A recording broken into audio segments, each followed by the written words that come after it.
think we were as sharp. Hornets ended an 8-game losing streak. Last night's Lakers-Clippers game postponed. The TNT show was done from the court at the Staples Center. It included Kobe Bryant's teammate for 8 years, Shaquille O'Neal. You got two strong-minded people that are going to get it done that way. You're going to say certain things. The respect will never be lost. But when it comes to be inside the lines and win, that's what me and him, that's what we did. Won 3 straight championships together. College hoops, Villanova, no trouble with St. John's at the Garden, 79-59. Rutgers beat Purdue at the rack, 70-63. Syracuse, a 1-point loss at Clemson. Houston Astros on the verge of hiring 70-year-old Dusty Baker as their new manager. The Bloomberg NBC Sports Update, I'm John Stanchauer. Nathan? All right, John, thanks. It's 5:37 on Wall Street, and the latest edition of Bloomberg Business Week is on newsstands now, with the cover on Tesla CEO Elon Musk taking drastic steps to silence short sellers. Also in this week's issue, how protests in Hong Kong are leading to a rise in unemployment. Jim Ellis contributed to the story for Bloomberg Business Week. Folks have stopped coming because of the protest and other reasons, so we're going to basically start firing people. And they've been firing them, and now there's a fear in Hong Kong that there will be more firings to come. You can read more about this and other stories in this week's edition of Bloomberg Business Week on newsstands now and online at businessweek.com. Terminal customers can receive a complimentary subscription at MAG Go. Listen to Business Week with Carol Masser and Jason Kelly right here on Bloomberg Radio and on YouTube weekdays from 2 to 6 p.m. Wall Street time. Get global business, finance, and tech news on your TV, computer, or mobile device. Just visit youtube.com and search Bloomberg Global News. 5:38 on Wall Street, it's time for the Tri-State Business Report with Bloomberg's Ed Corey. Good morning, Ed. Morning, Nathan. Sales of New York City apartment buildings tumbled to near decade lows last year after new rent rules scared investors away from properties with regulated units. The value of purchases across all boroughs fell 40% from the prior year to $6.9 billion. That's the lowest total since 2011. A New York-based investment firm and its owner will pay more than $10 million to resolve regulators' claims. Catalyst Capital Advisors was accused of misleading investors about risk management of a mutual fund that captured Wall Street's attention when it lost more than $500 million in a matter of weeks 3 years ago. New Jersey's Economic Development Authority plans to tweak how the agency makes money. This after a state task force raised concerns about a possible conflict of interest. That's your Bloomberg Tri-State Business Report. I'm Ed Corey. Nathan? All right, thanks, Ed. 5:39 on Wall Street. Bloomberg Radio is on the air from San Francisco to New York, London to Hong Kong. Let's check in with our global news team for some of the top stories heard on our 300 affiliate radio stations around the world. I'm Gina Cervetti, and for WCCO in Minneapolis, I'm reporting that 3M is ramping up face mask production amid the coronavirus outbreak. I'm Jeff Bellinger, and on WTVN in Columbus, I'm reporting a former executive from Victoria's Secret is now in charge of J.Crew. I'm Courtney Donahoe on WHAS in Louisville. Nissan will scale back its sales operations in the U.S. I'm Tom Busby, and on KYW in Philadelphia, I'll be reporting on casino and racetrack giant Penn National Gaming making a big bet of its own on sports betting. I'm Ed Corey on KFBK in Sacramento. I'm reporting Tesla reports earnings after the close. Those are some of the stories our 2,700 Bloomberg journalists and analysts are working on this morning around the world. Some other earnings news this morning. Shares of Advanced Micro Devices are down about 5% in early trading after earnings fell short of estimates and a lackluster forecast. Beyond Meat shares are lower by 2% after Tim Hortons restaurants stopped selling their products at shops across 2 Canadian provinces. Futures on Wall Street are pointing to a higher open. This is Bloomberg. Message and data rates may apply. T&C and privacy terms can be found at babbel.com/terms. Please don't text and drive. Have you wanted to speak a new language, but you thought it'd be too hard or take too much time? Then try Babbel for free by texting EXPLORE to 64,000. In just 15 minutes a day, you'll be on your way to speaking a new language in just a few weeks. And right now, you can try Babbel for free. Babbel starts out teaching you words and phrases by matching them with pictures. You won't believe how easy the interactive program is. Soon the sentences get a little bigger, and before you know it, you're having simulated conversations voiced by native speakers. And because Babbel is crafted by language experts and uses the spaced repetition method, in just 10 to 15 minutes a day, you'll be speaking the language of your choice with real confidence. With Babbel, you can speak a language. Just text EXPLORE to 64,000 and start your first lesson in the language of your choice for free. Download the Babbel app or text EXPLORE to 64,000 and try it for free. Text EXPLORE to 64,000. Hey y'all, Jeff Foxworthy here. Now, if you've ever found yourself repeating the same thing over and over for 75 years, you might be Smokey Bear. Only you can prevent wildfires. That's why I'm filling in for Smokey to switch things up, because there's a lot more to say. And I should know because my grandfather was a firefighter. And one of the things he taught me is that the people that love the outdoors the most are often the ones accidentally starting wildfires, which means always BYOB. No, bring your own bucket to the campfire. And be extra careful with things like burning yard trimmings. Don't just walk away, or chances are you might be starting a wildfire. So for the love of the outdoors, go to SmokeyBear.com to learn more about wildfire prevention. Brought to you by the U.S. Forest Service, your state forester, and the Ad Council. This is your Bloomberg Real Estate. Welcome to Nuffield Health Battersea, a gym built around you. You get regular health MOTs to create a plan that works for you, with physios and personal trainers on site. You'll find a wide range of equipment and classes, and our expert team will support you to get the most out of your health, fitness, and your membership. Join today to get the rest of the month free. Search Nuffield Health. Specialists in you. 12-month commitments only. Facilities stated are in most gyms. Visit nuffieldhealth.com/terms. Boredom. Fitness enemy number one. So don't just run. Run. Run. Mix it up. Skip. Run. Skip. Run. Give yourself a lift. Mix it up. Lift. Mix it up. Run. Lift. Splash. Skip. Lift. Run. It's crunch time. Skip. Mix it up. Run. Mix it out of boxing class. Skip. Run. Splash. Skip. Run. Mix it up at Virgin Active and get stronger, fitter, faster. Join now for 12 months and pay nothing until March. T's and C's apply. Run. Mix it up. Skip. Mix it. Run. Mix it. Hey, have you heard? The Mayor of London has launched his latest van scrappage scheme to help tackle London's toxic air. Small businesses or sole traders like me with a polluting van could now get £7,000, which you could use to trade up to a Euro 6 vehicle. And you could get an extra £2,500 towards running costs if you go electric. The scheme is now even easier to qualify for, and it's open to any businesses with up to 50 employees, like mine. So, I'm going to search TfL scrappage to see if I'm eligible and apply. You should do the same. To the Mayor of London and TfL, every journey matters. This is not a cat. This is not a rocket. And this is not a sale. That's right. At Smarty Mobile, we're not having a sale. While others are slashing prices, we're introducing our best ever new plans. Take our new 30-gig data SIM for just £10 a month. With unlimited calls and texts and no speed restrictions, credit checks or contract tying you down, why shop around? New plans, great value. Now that's Smarty. Grab yours today. Search Smarty Mobile. See smarty.co.uk for terms. 4 hours a day, on air and at TikTok on Twitter. Powered by more than 2,700 journalists and analysts in over 120 countries. This is Bloomberg Radio. Now, a global news update. We are going to win back the House. We are going to hold the Senate. And we are going to keep the White House. President Trump addressing supporters at a campaign rally in Wildwood, New Jersey last night.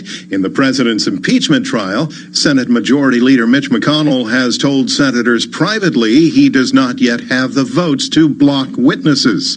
The federal investigation into the helicopter crash involving Kobe Bryant continues. The NTSB plans to release a preliminary report on the crash in 10 days. But it could be well into next year before we know what caused the deadly crash. Investigators say they flew the tail end of the helicopter's flight path with drones during their investigation on Tuesday to begin mapping the wreckage. Correspondent Connor Powell in L.A. The Pentagon has raised to 50 the number of U.S. service members who suffered traumatic brain injuries in Iran's missile strike earlier this month on an Iraqi airbase. I'm John Trout. Why all the top-tier experts? Because business is not a magic trick. Give us a sense of the economic backdrop. Bloomberg Markets. Which financial records are these? Weekday mornings at 10 Eastern on Bloomberg Radio. Bloomberg, the world is listening. Markets, headlines, and breaking news 24 hours a day at Bloomberg.com, the Bloomberg Business app, and on Quick Take by Bloomberg. This is a Bloomberg Business Flash. And I'm Karen Moscow. Stocks in Europe are climbing along with U.S. stock index futures as corporate earnings and the Federal Reserve rate decision later today gives investors a fresh focus while concerns about the deadly coronavirus linger. We check the markets every 15 minutes throughout the trading day on Bloomberg. S&P futures up 6 points this morning. Dow futures up 43. NASDAQ futures up 28. The DAX in Germany is little changed, up less than 0.1%. 10-year Treasury up 8/32, yield 1.62%. The yield on the 2-year 1.44%. NYMEX crude oil is up 0.9% or 46 cents at $53.94 a barrel.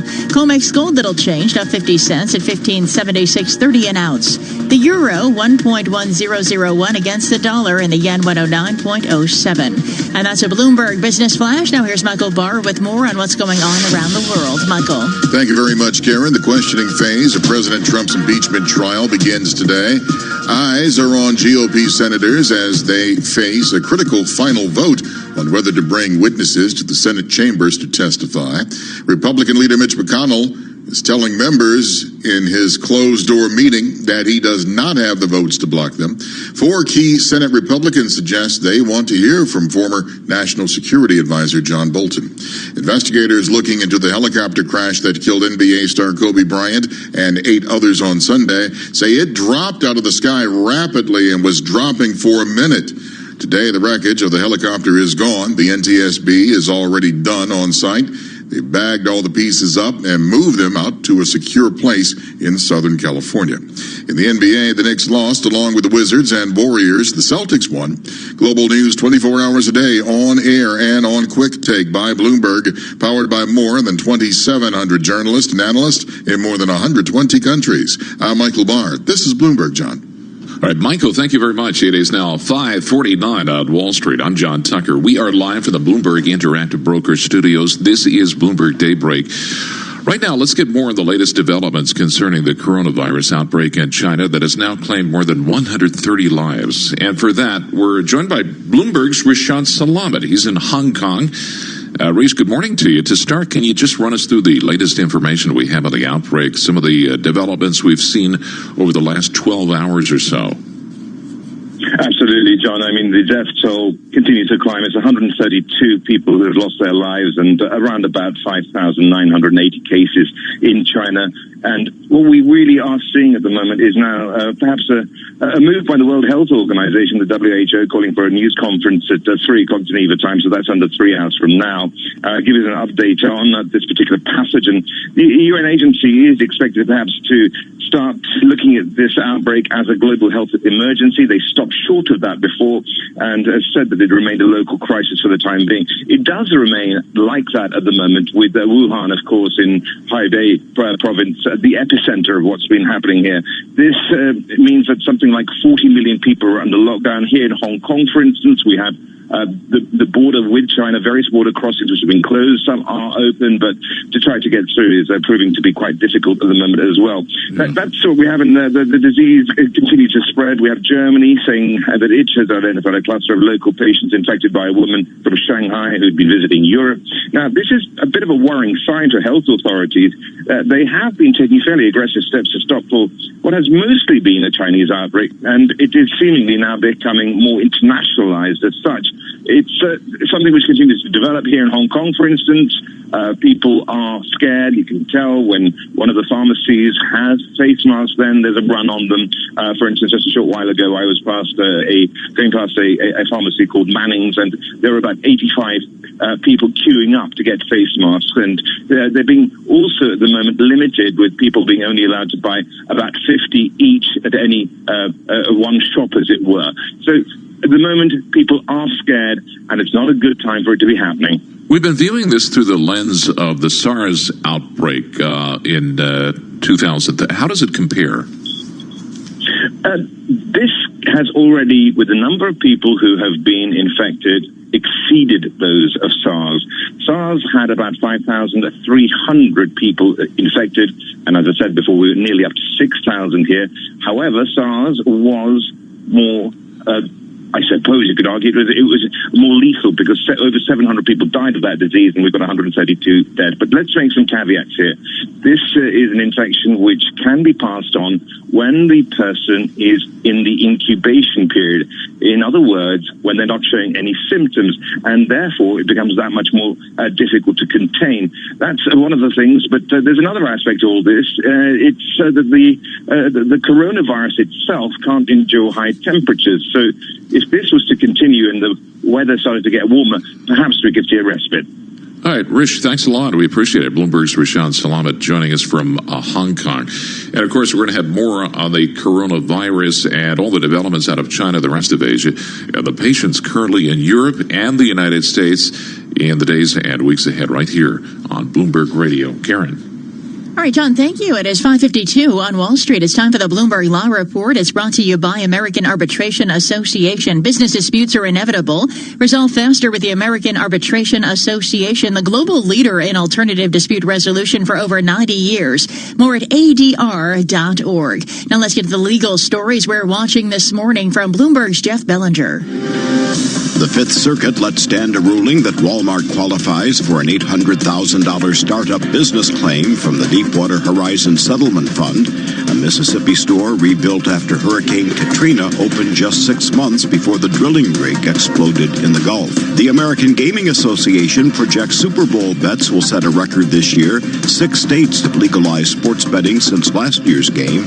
Kentucky's governor wants to legalize sports betting and raise certain taxes to fund what he calls an education-first budget. Bloomberg Law. Everything you need on one legal research platform. Guidance, analysis, and Bloomberg Market Intelligence. Find out more at BloombergLaw.com.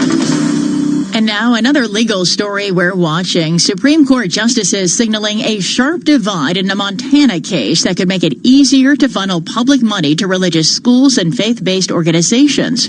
For more on the case, Bloomberg's June Grosso speaks with Catherine Franke, a professor at Columbia Law School. Tell me what the arguments are, pro and con here. Well, what we're seeing argued in this case is a follow-up to an earlier Supreme Court case just a few years ago that dealt with a state program that prohibited religious schools from bidding for contracts for supplies for playgrounds, for instance. So a secular school could apply for playground equipment, but a religious school couldn't. And here, the faith-based actors are making an even more radical argument, a more radical interpretation of the First Amendment's protections for religious liberty than we saw in that earlier case. And what they're saying is that any policy or law by a state that prohibits funding of religious institutions amounts to discrimination against those religious institutions and violates the First Amendment's protections for religious liberty. Justice Samuel Alito seemed to say that this case was the next logical step after that 2017 case involving religious schools and a Missouri program to resurface playgrounds. Does that indicate that the conservatives on the court are moving away from a strict separation of church and state? Well, when the framers wrote the First Amendment and they protected these twin values of religious liberty on the one hand and on the separation of church and state on the other, they had a very delicate balance, a complicated balance in mind in how to manage those two commitments. That the state certainly shouldn't get in the way of private religious parties' religious exercise, but it also can't get so involved in facilitating, helping out that private religious exercise that it's actually entangling itself with religion or facilitating religion. And so the Supreme Court over the years, over really a 100-year period, has been trying to figure out what that balance looks like between respecting religious liberty of private parties on the one hand and keeping the state out of the religion business on the other. And what we're seeing, this new trend with this court, is much greater emphasis given to religious liberty on the one hand and much less emphasis or protection given to the separation of church and state, such that protecting religious liberty is actually swallowing entirely, eating up entirely what I think is the proper and careful balance of the state keeping out of facilitating or entangling itself in religious practices. And that's Columbia Law School professor Catherine Frecke speaking with Bloomberg's June Gross. Catch more of that interview, plus analysis of the latest legal news by subscribing to the Bloomberg Law Podcast or downloading the show at Bloomberg.com/podcast. And attorneys can find exceptional legal research and business development tools at BloombergLaw.com. Some other stories we've been following this morning. We're watching shares of Advanced Micro Devices down about 3.5% this morning after earnings fell short of estimates. The chip maker also gave a lackluster forecast for the current period. We are looking for earnings from Facebook today. It is expected to benefit from strong spending on internet advertising and steady growth in user engagement, and Facebook reports in the afternoon after the markets closed today. eBay shares down about 5% this morning after a lackluster revenue and earnings forecast. The company projects earnings for the current period about 30% below the average analyst estimates. Shares of Beyond Meat lower by almost 2% in the pre-market. That's after Tim Hortons restaurants stopped selling their products at shops across 2 Canadian provinces. Futures, meanwhile, are higher. S&P futures up 9 points this morning. Dow futures up 66. And NASDAQ futures up 36. 10-year Treasury up 8/30 seconds. Yield 1.62%. And Bloomberg Daybreak continues. This is Bloomberg. Influential conversations from Bloomberg Television. Boredom. Fitness enemy number one. So don't just run. Run. Run. Mix it up. Skip. Run. Skip. Run. Give yourself a lift. Mix it up. Lift. Mix it up. Run. Lift. Splash. Skip. Lift. Run. It's crunch time. Skip. Mix it up. Run. Mix it out of boxing class. Skip. Run. Splash. Skip. Run. Mix it up at Virgin Active and get stronger, fitter, faster. Join now for 12 months and pay nothing until March. T's and C's apply. Run. Mix it up. Skip. Mix it. Run. Mix it. Let's get this right, sir. You didn't see 3 men dressed as clowns take off in a van with a Renaissance painting because you were distracted by, and I quote, a sporty red compact SUV with a bold mesh grille, a sculpted bonnet with sweeping roofline on diamond-cut alloys. And beautiful rear haunches. So, you saw a Jaguar E-Pace. But what about the clowns? What clowns? Jaguar E-Pace, designed to steal attention. Search Jaguar E-Pace. Whatever job you're searching for, you can find it on LinkedIn. First jobs, flexible jobs, keep me out the cold jobs, advertising jobs, accounting jobs, HR, PR, even ER jobs, East London jobs, West London jobs, extra hour in bed jobs, startup jobs, late start jobs, get home in the daylight jobs, banking jobs, building jobs, flexible working on a Friday jobs, or even voiceover jobs, which is how I ended up recording this ad. Search millions of jobs on LinkedIn and find one meant for you. Hours a day at Bloomberg.com, on the Bloomberg Business app, and on Quick Take by Bloomberg. This is Bloomberg Radio. Live from the Bloomberg Interactive Brokers Studios, this is Bloomberg Daybreak for Wednesday, January 29th, 2020. Coming up this hour. The spread of the coronavirus deepens as China's death toll climbs past 130. Cases of the illness approach 6,000, surpassing the level reached during the SARS epidemic. The U.S. government considers a ban on flights from China as British Airways and United cut service to the mainland. Senate Majority Leader Mitch McConnell says privately he does not have the votes to block impeachment trial witnesses, plus reaction to President Trump's Mideast peace plan. I'm Michael Barr. More ahead. I'm John Stashauer in sports. The Knicks lost in Charlotte. St. John's lost to Villanova. Rutgers beat Purdue in the quarterfinals, finishing up at the Australian Open. That's all straight ahead on Bloomberg Daybreak. On Bloomberg 1130 New York, Bloomberg 99.1 Washington, D.C., Bloomberg 106.1 Boston, Bloomberg 960 San Francisco, Sirius XM 119, and around the world on BloombergRadio.com and via the Bloomberg Business app. Good morning, I'm Nathan Hager. And I'm Karen Moscow. U.S. stock index futures are higher to start the day. We're coming up to 6:01 on Wall Street, and we check the markets every 15 minutes throughout the trading day on Bloomberg. S&P futures up 9 points this morning. Dow futures up 68. NASDAQ futures up 38. The DAX in Germany is up about 0.2%. The FTSE 100 up about the same. And the CAC in Paris up 0.5%. 10-year Treasury up 8/30 seconds. Yield 1.62%. Yield on the 2-year 1.44%. NYMEX crude oil is up 1% or 51 cents at $53.99 a barrel. COMEX gold little change, down 40 cents at $15.75.40 an ounce. The euro 1.10 against the dollar, and the yen is at 109.08. Nathan. And Karen, we begin with the spread of the coronavirus widening. The death toll has passed 130. Cases of the illness are nearing 6,000. We get the very latest on the virus from Bloomberg's Selena Wang in Beijing. You have the U.S. and U.K. now telling residents not to travel to China, canceling all non-essential travel, also China restricting travel to Hong Kong. You can really feel the increasing fear here in Beijing. That's reflected all across China with restaurant operators, entertainment, public spaces all closing down, people choosing to stay at home. This has very quickly become a top concern of the Chinese government, given the implications it has in terms of political and economic risk. The number of infections in China has now surpassed the level reached during the SARS epidemic, and today the United Arab Emirates is reporting the first cases of the virus in the Middle East. The outbreak has British Airways suspending bookings for direct flights to Beijing and Shanghai, and United Airlines, the biggest U.S. carrier to China, is cutting service due to a drop in demand. We get more from Bloomberg's Charlie Pellet. 24 flights to Beijing, Hong Kong, and Shanghai will be suspended beginning February 1st. United says the plan includes flights from its hubs in Chicago, San Francisco, Washington, and Newark, although some service to China will continue. Charlie Pellet, Bloomberg Daybreak. All right, Charlie, thanks very much. Banks are telling staff in Hong Kong to work from home as infections in China rise to 5,974. Dr. Albert Koh is professor of epidemiology at Yale School of Public Health. These numbers reflect infections that occurred weeks ago. The actual numbers of people infected are likely much higher than indicated. There have been estimates from mathematical models that there may be up to 100,000 people infected at present. These numbers are alarming, but they likely maybe be true. We also have new infections in Germany, where the government has identified some local patients infected by a woman from Shanghai.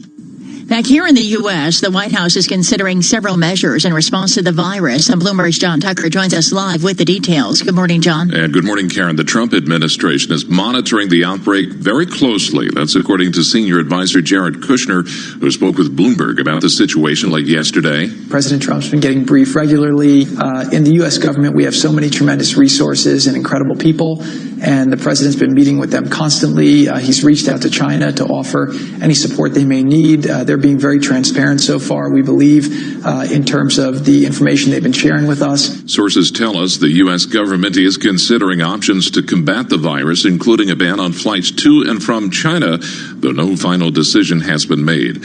I'm John Tucker, Bloomberg Daybreak. All right, John, thank you. Stocks in Hong Kong took a beating overnight, falling 2.8% on fears over the outbreak. Bloomberg's Juliet Sally joins us now from Singapore with details. Good morning, Juliet.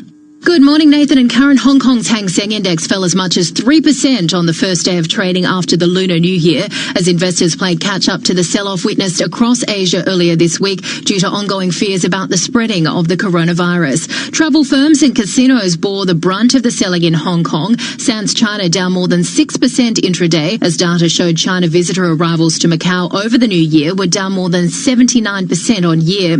In Singapore, I'm Juliet Saleh, Bloomberg Daybreak. All right, Juliet, thank you. Coming up today, we get a policy decision from the Federal Reserve. No change is expected, though bets on a rate cut have been rising as the coronavirus spreads. Richard Jones is an FX and rates strategist for Bloomberg. I think how the coronavirus develops and its possible impact on the global economy is going to be a major determinant of Fed pricing in the coming weeks and months. So it really is too soon to come to any definitive conclusion about how this is going to play out in terms of the global economy. But it will very much shift, I think, what the expectations are from the markets for what the Fed's going to do this year.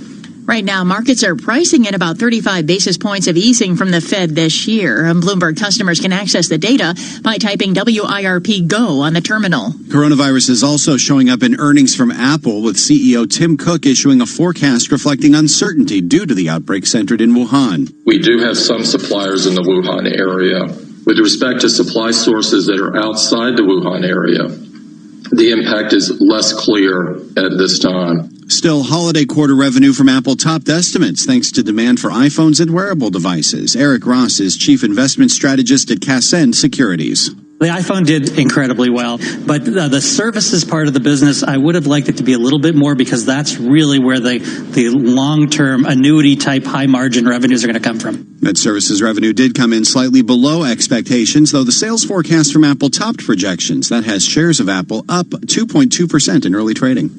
And a programming note, tune in this afternoon for an interview with Goldman Sachs CEO David Solomon as we speak with him at the bank's first ever Investor Day in New York. Catch that conversation at 3:30 p.m. Wall Street time on Bloomberg Radio and television. And futures are rising with S&P futures up 10 points, Dow futures up 78, NASDAQ futures up 41, 10-year Treasury up 7/30 seconds, yield 1.63%, and the yield on the 2-year at 1.44%. Straight ahead, we have the latest world and national news, and this is Bloomberg.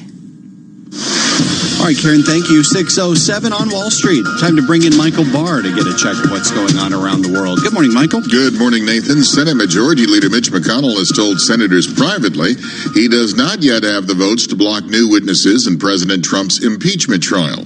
Bloomberg's Bob Moon has more. Cracks were showing as Republicans emerged from a closed-door meeting. There was vigorous discussion and debate on the question of whether additional witnesses are needed. Senator Ted Cruz wasn't specific, but given questions about what Trump's former national security advisor might say. I'd like to hear from John Bolton. Mitt Romney made it clear he wants more answers. Lindsey Graham cautioned, be careful what you wish for. If people want witnesses, we're going to get a lot of witnesses. While Democratic leader Chuck Schumer sounded hopeful Democrats will get the support they need. I hope that we have just 4 Republicans. All we need is 4. To clinch 51 votes. Any witness vote is likely several days away. Bob Moon, Bloomberg Daybreak. The defense wrapped up their presentation yesterday.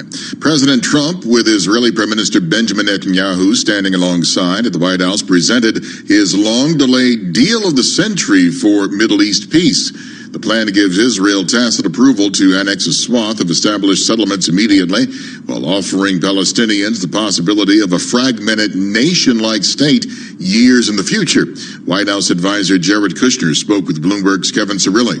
The biggest thing that we were able to do today is bring the Israeli government together to agree on different parameters to put a 2-state solution option on the table for the Palestinians. Palestinian officials who refused to take part in the talks denounced the plan outright. The helicopter carrying NBA legend Kobe Bryant and 8 others that slammed into a hillside in fog near Los Angeles Sunday was not equipped with a device designed to warn pilots when they are in danger of hitting rising terrain. Jennifer Hamady with the NTSB says the chopper lost communication with air traffic controllers at about 2,300 feet and descended rapidly. The descent rate for the helicopter was over 2,000 feet a minute. So we know that this was a high-energy impact crash. Investigators plan to release a preliminary report within 10 days. Global news 24 hours a day on air and on Quick Take by Bloomberg, powered by more than 2,700 journalists and analysts in more than 120 countries. I'm Michael Barr. This is Bloomberg, Nathan. All right, Michael, thanks. 6:09 on Wall Street. Now it's time for the Bloomberg NBC Sports Update. Here's John Stashower. Nathan, when you've lost 8 games in a row, best thing to do, invite the Knicks to town. In Charlotte, Knicks went up by 13 points. But back came the Hornets to win 97-92 to end the skid. Terry Rozier, 30 points. Julius Randle, 24. Marcus Morris, 23 for the Knicks, who are back home tonight from Memphis. The Nets are home for Detroit. Kyrie Irving expected to play. It was just hours after the Kobe Bryant tragedy on Sunday that the Nets had to play the Knicks, and Irving told his coach, Kenny Atkinson, he was too distraught to play. When you see someone you're close to hurting like that, that's very difficult. So I kind of felt like that, and that was the real... I didn't know Kobe like Kyrie knew him, but these guys are like my kids, right? Like, it's like, man, if they're hurting, I'm hurting, and that's what really kind of got me very emotional. Lakers-Clippers game last night postponed, so LeBron James went to his son's high school game. There was a lunch yesterday for the entire Laker organization where Kobe stories were shared. Rough year for St. John's, blown out at the Garden. Villanova won by 20, drops the Red Storm to 2-7 in the Big East. Rutgers 15-0 at home, a 70-63 win over Purdue. Houston Astros on the verge of hiring 70-year-old Dusty Baker as their new manager to replace A.J. Hinch, fired after the sign-stealing scandal. This would be Baker's fifth different team, first in the American League, never won a World Series. The Australian Open right now, Rafael Nadal taking on Dominic Thiem. Thiem won the first set in a tiebreaker. They're 5-5 in the second. The winner gets Alex Zverev in the semis. He won in 4 sets over Stan Wawrinka. Women's quarterfinal wins for Simona Halep and Garbine Muguruza. With a Bloomberg NBC Sports Update, I'm John Stashower. Nathan? All right, thank you, John. And bets on the Super Bowl are likely to hit an all-time high this year. The American Gaming Association says a record 26 million adults are expected to wager on the game after 6 states legalized sports betting in the past year. That's despite the fact that neither Florida, where the game is going to be played, nor either team's home states of Missouri and California allow sports betting themselves. It is a national game, after all. S&P futures are higher by 10 points right now. Dow futures up 72. NASDAQ futures a gain of 41 points. 10 years up 8/30 seconds, yield 1.62%. You're listening to Bloomberg Daybreak. 25 years ago, NJIT graduate Dick Sweeney co-founded Keurig Green Mountain, a company whose incredible innovations changed the way the world brews a cup of coffee. Today, he lectures widely on business leadership and is a strong advocate for NJIT's work to combine business education with the power of STEM.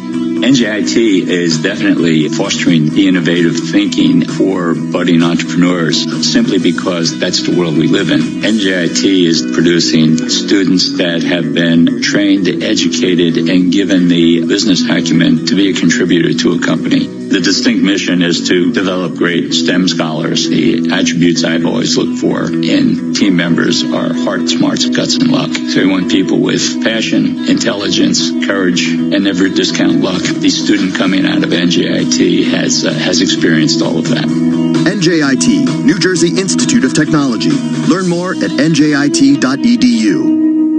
Asset managers who seize change to launch new strategies, add distribution channels, or exploit new technology to re-engineer the investor experience are often rewarded. However, in an industry paralyzed with complexity, few act with agility or decisively. Few run their businesses strategically, yet the most competitive managers in the market know with the right partner and a flexible operating system, you can. Go boldly toward change with SEI Investment Manager Services. Determination and operational strength are both essential factors for growth in asset management. I'm Steve Meyer, President and Head of SEI's Investment Manager Services Division. We know that disruptive forces create opportunities around the world. If you see potential in change, our industry specialists will maximize SEI's integrated platform of data and risk management, global investment operations, compliance support, and investor services to position your asset management business for success.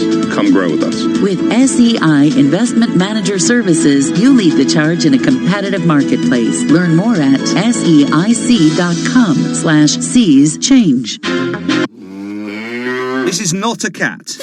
This is not a rocket. And this is not a sale. That's right. At Smarty Mobile, we're not having a sale. While others are slashing prices, we're introducing our best ever new plans. Take our new 30-gig data SIM for just £10 a month. With unlimited calls and texts and no speed restrictions, credit checks or contract tying you down, why shop around? New plans, great value. Now that's Smarty. Grab yours today. Search Smarty Mobile. See smarty.co.uk for terms. At Asda, our baby event is now on. A 47-pack of Pampers Premium Protection size 3 nappies was £7, now £4.25. And a 12-pack of sensitive wipes was £10, now £7. Big baby brands, tiny prices. Don't compromise. Asda, save money, live better. Selected stores and lines subject to availability. Look at that. A riveting quest. A glorious opportunity. A scratch card. Yet he remains unfazed by the challenge, wavering at nothing. Miss, please keep it down. We're in the quiet area. Sorry. Here we are. The moment of truth. As he reaches... Instant excitement with scratch cards from the National Lottery. Your numbers make amazing happen. Search Dream Big, Play Small. Rules and procedures apply. Players must be 16 or over. Welcome to Nuffield Health Battersea, a gym built around you. You get regular health MOTs to create a plan that works for you, with physios and personal trainers on site. You'll find a wide range of equipment and classes, and our expert team will support you to get the most out of your health, fitness, and your membership. Join today to get the rest of the month free. Search Nuffield Health. Specialists in you. 12-month commitments only. Facilities stated are in most gyms. Visit nuffieldhealth.com/terms. Bloomberg Television. Here's Taylor Riggs on Bloomberg Technology. The deadly coronavirus has killed at least 80 people in China and sickened more than 2,700. Researchers are frantically working to come up with remedies. One of the firms trying to do just that is Inovio. And last week, the Philadelphia-based biotech firm received $9 million in funding from the Coalition for Epidemic Preparedness Innovations. Joining us now from Philadelphia is the co-founder of Inovio, Dr. David Weiner. Talk to me first about what specifically you're doing with that $9 million grant to help find a potential vaccine for this. So Inovio, immediately working with CEPI, set up a group, a coalition of people to work together to develop a vaccine candidate that could be moved into clinical trials rapidly. And Inovio has done this 3 times recently in outbreaks, including for the Ebola virus outbreak of several years ago, and then the Zika vaccine, which was moved rapidly into the clinic, and all 3 of these produced immune response in human beings with the type of immunity that might be associated with protection against these pathogens. Hear more interviews like this one on Bloomberg Television, streaming live on Bloomberg.com and on the Bloomberg mobile app, or check your local cable listings. Markets, headlines, and breaking news 24 hours a day at Bloomberg.com, the Bloomberg Business app, and on Quick Take by Bloomberg. This is a Bloomberg Business Flash. And I'm Karen Moscow, 617 on Wall Street. And Bloomberg Daybreak is out on customer terminals, bringing you all the news you need to start your day. Let's get a check of the latest headlines with Hannah George at the Bloomberg Daybreak desk. Good morning, Hannah. Good morning, Karen. The coronavirus continues to spread. The number of confirmed cases in China rose to nearly 6,000, with at least 132 deaths. That has governments tightening travel and border crossings. The Fed is set to stay on hold at today's policy decision. The focus will likely be on its balance sheet, repo policy, and updates to the framework. Apple sales forecast beat estimates, though services revenue came in light. CEO Tim Cook says the iPhone 11 is doing particularly well in China. Coming up, we get earnings from Facebook and Microsoft. Facebook may enjoy robust ad revenue and reiterate its conservative guidance, while Bloomberg Intelligence says Microsoft's cloud deals may counter a slowdown in IT spending. For all the news you need to start your day, check out Daybreak on your mobile phone on the Bloomberg Anywhere app. Karen. Hannah, thank you. Right now, S&P futures are up 8 points. The Dow futures up 58. NASDAQ futures up 36. The DAX in Germany is up 0.1%. 10-year Treasury up 9/32, yield 1.62%. And the yield on the 2-year, 1.44%. NYMEX crude oil is up 0.8% or 44 cents at $53.93 a barrel. COMEX gold up about 0.1%, up $1.20 to $15.77 an ounce. The euro, 1.10 against the dollar. British pound, 1.3010. And the yen, 109.08. That's a Bloomberg Business Flash. Now here's Michael Barr with more on what's going on around the world. Michael. Karen, all eyes remain on GOP senators as the critical final vote on whether to call witnesses like former National Security Advisor John Bolton to testify draws closer. And Bolton picked up a surprising ally. Former Chief of Staff John Kelly reportedly is now saying, I believe John Bolton, and suggested Bolton should testify. It comes as Senate Majority Leader Mitch McConnell told members in a closed-door meeting that he does not have the votes to block witnesses for now. As we've been telling you all morning, the latest on the coronavirus is now affecting airline routes around the world as the virus continues to grow daily at an alarming rate. Bloomberg's John Tucker has more in this live report. Yeah, Michael, the number of confirmed coronavirus cases in China has soared to overtake the official number of infections in the country during the SARS epidemic. Germany identified a cluster of local patients infected by a woman from Shanghai. The United Arab Emirates reported the first cases of the virus in the Middle East. There are at least 132 deaths. Sources tell Bloomberg the U.S. government is considering a ban on flights to and from China. British Airways said it will halt flights to Beijing and Shanghai. John Tucker, Bloomberg Daybreak. Michael. Thank you very much, John. In the NBA, the Knicks lost along with the Wizards and Warriors. The Celtics won.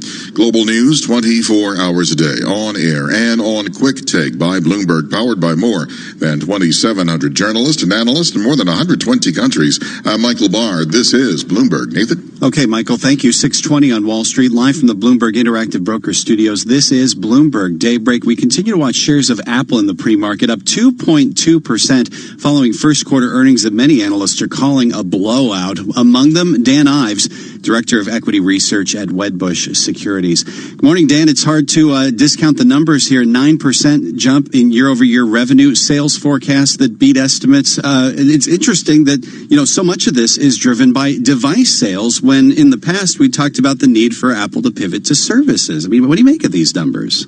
Yeah, it was a masterpiece quarter. And I think when you look at iPhone in particular, you're seeing a renaissance of growth in terms of iPhone 11. I mean, strong growth, not just domestically, but especially in China, up 3%. I think that's really the key here is as the 1-2 punch. You're starting to see iPhone sales with strong growth, services kicking in, going into a 5G upgrade cycle. This is a stock, in my opinion, that continues to have a lot more fuel in the tank. Are you adjusting your target for the stock then? Are you moving it up? Yeah, so we're $400 price target, but now our bull case is $450. And I think when you start to look at what they laid out last night, I think we're only in the second, third inning of a super cycle. And numbers continue to go higher, and it's a re-rating that's in process. Although the threat of coronavirus is overhanging these earnings, and we're seeing a wide range of the outlook for the next few months from CEO Tim Cook. I mean, how much of a drag could that be on Apple? Yeah, and that was a big focus in the call. I mean, just given the outbreak, a wider range in terms of guidance, but I think at this point pretty contained. I mean, I'd say it's by 2-3% of a unit that can maybe shift around. So at this point, nothing to significantly worry about, but I think they did a great job sort of hand-holding the street on it, given it's a risk, obviously, around the name, given the China exposure. When we have a big earnings number like this, it sets up the rest of the tech earnings season. We're going to hear from a couple other big names today, including Facebook. What's your take on ad sales, particularly for the social network? Yeah, I think monetization is going to continue to accelerate over the platform. I think Facebook's in line for another strong beat and raise type quarter. And I think ultimately it comes down to user monetization. 2.5 billion users, monetization's continuing to increase. I think overall for tech, right now you're seeing a dislocation in the market. Overall earnings, we'll call it choppy. Tech continues to be star of the show, and I think FANG names are going to continue to lead that higher with Facebook and Apple front and center. And also Tesla reporting today it's got obvious China exposure now with the opening of the Gigafactory in Shanghai. Is that going to be a big deal for Elon Musk? I mean, right now the bull thesis is really predicated on China. And I think that could add 150,000 units to overall demand. If you look coronavirus near term, obviously a bit choppy in terms of from a headline risk perspective. But, I mean, this is the fundamental inflection point in EV demand. You've seen it in terms of the stock, and I expect tonight is just going to be another step forward for the bulls. Does the company need to deliver on Model Y? I mean, Model Y is definitely going to play into the growth, as we go into later this year into next year. And I think it's all part of the thesis. They have to continue to innovate, and especially in the U.S. U.S. sales have definitely started to flatten now, where the growth is now Europe and China. So Model Y is going to be important, not just later this year, but going into next year, especially delivering on the timing of Model Y. Dan Ives, always good talking to you. Thanks so much. That's Dan Ives, Director of Equity Research at Wedbush Securities. Again, in the pre-market, Apple up about 2%, set to open at a record following those first quarter earnings that beat just about every analyst estimate on Wall Street. Right now, S&P futures are higher by 8 points. Dow futures up 56. NASDAQ futures a gain of almost 36 points. You're listening to Bloomberg Daybreak. This is a Bloomberg Money Minute. Shares of Apple are set to open at a record high after reporting a strong holiday quarter on renewed strength in iPhone demand and a surge in sales of wearables like the AirPod headphones. Meanwhile, CEO Tim Cook also said that Apple was monitoring the coronavirus outbreak in China, working closely with employees and partners in the region. Starbucks has closed more than 2,000 locations, or at least half of its cafes in China, because of the coronavirus. That news cast gloom over an otherwise upbeat quarterly earnings report. Nissan is scaling back its U.S. sales operations, shuttering its Northwest and Mountain States regional sales offices. Nissan has been in disarray since former chairman Carlos Ghosn was arrested in November 2018 on charges of financial misconduct. Stocks rose on Wall Street yesterday as investor focus turns to earnings, even amid lingering concerns about the coronavirus. The S&P 500 rose 1%. Gina Cervetti, Bloomberg Radio. Imagine being denied an apartment because of your religion, or your race, or because you have children, or a disability. It's so wrong. Yes, but who has the power to stop this? You do. Each of us has the power. The law is on your side. It's illegal for landlords to discriminate because of race, color, religion, sex, national origin, disability, or familial status. If you suspect that you have experienced housing discrimination, file a complaint with HUD immediately so we can investigate it. Fair housing is your right. Use it. To learn more, visit HUD.gov/fairhousing. That's HUD.gov/fairhousing. Or call 1-800-669-9777. 1-800-669-9777. A public service message from HUD in partnership with the National Fair Housing Alliance. Why do hedge funds... Boredom. Fitness enemy number one. So don't just run. Run. Mix it up. Skip. Run. Skip. Run. Give yourself a lift. Mix it up. Lift. Mix it up. Run. Lift. Splash. Skip. Lift. Run. It's crunch time. Skip. Mix it up. Run. Mix it out of boxing class. Skip. Run. Splash. Skip. Run. Mix it up at Virgin Active and get stronger, fitter, faster. Join now for 12 months and pay nothing until March. T's and C's apply. Run. Mix it up. Skip. Mix it. Run. Mix it. Hey, have you heard? The Mayor of London has launched his latest van scrappage scheme to help tackle London's toxic air. Small businesses or sole traders like me with a polluting van could now get £7,000, which you could use to trade up to a Euro 6 vehicle. And you could get an extra £2,500 towards running costs if you go electric. The scheme is now even easier to qualify for, and it's open to any businesses with up to 50 employees, like mine. So, I'm going to search TfL scrappage to see if I'm eligible and apply. You should do the same. To the Mayor of London and TfL, every journey matters. Whatever job you're searching for, you can find it on LinkedIn. First jobs, flexible jobs, keep me out the cold jobs, advertising jobs, accounting jobs, HR, PR, even ER jobs, East London jobs, West London jobs, extra hour in bed jobs, startup jobs, late start jobs, get home in the daylight jobs, banking jobs, building jobs, flexible working on a Friday jobs, or even voiceover jobs, which is how I ended up recording this ad. Search millions of jobs on LinkedIn and find one meant for you. This is not a cat. This is not a rocket. And this is not a sale. That's right. At Smarty Mobile, we're not having a sale. While others are slashing prices, we're introducing our best ever new plans. Take our new 30-gig data SIM for just £10 a month. With unlimited calls and texts and no speed restrictions, credit checks or contract tying you down, why shop around?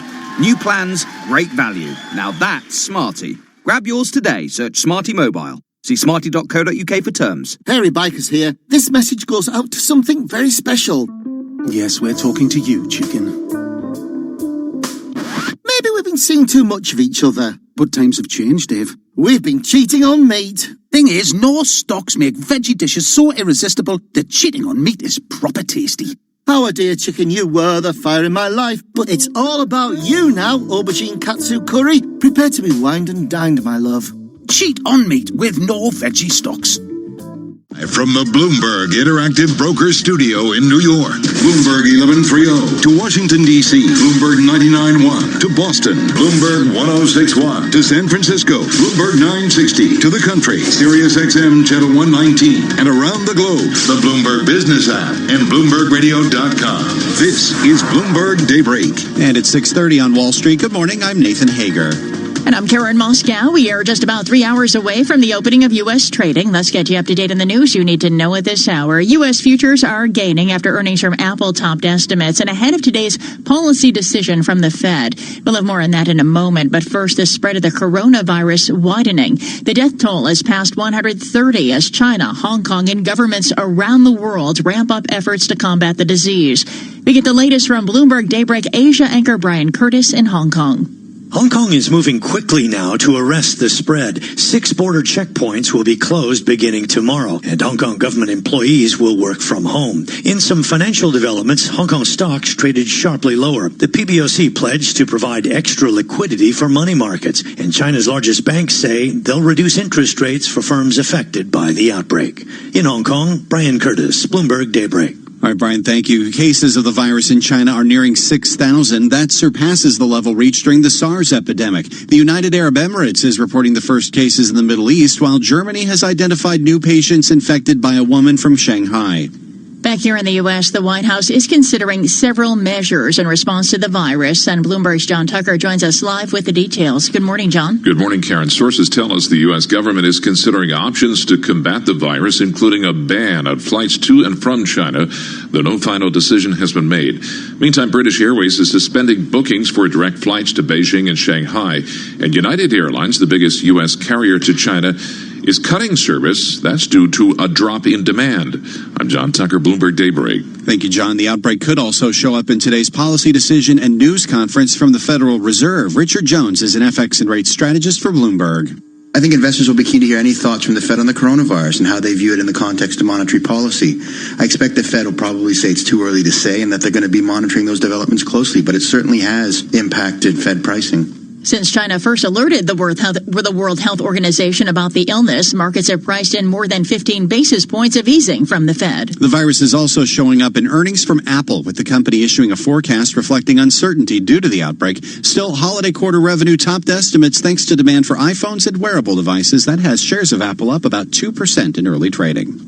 And we're watching earnings from General Electric crossing the Bloomberg. Fourth quarter profit beating the highest estimate of analysts we survey. The company saying it's on a positive trajectory for 2020. We're watching the shares as well. They're up 2.7% in early trading. S&P futures are up 8.5 points this morning. Dow futures up 58 and NASDAQ futures up 36. Straight ahead, the latest world and national news. And this is Bloomberg. All right, Karen, thank you. 6:33 on Wall Street. Michael Barr has more on what's going on around the world. Michael? Thank you very much, Nathan. President Donald Trump's impeachment trial is shifting to questions from senators. Trump's defense team rested yesterday with a plea to end now, but Senate Majority Leader Mitch McConnell privately told senators he does not yet have the votes to block Democratic demands for witnesses.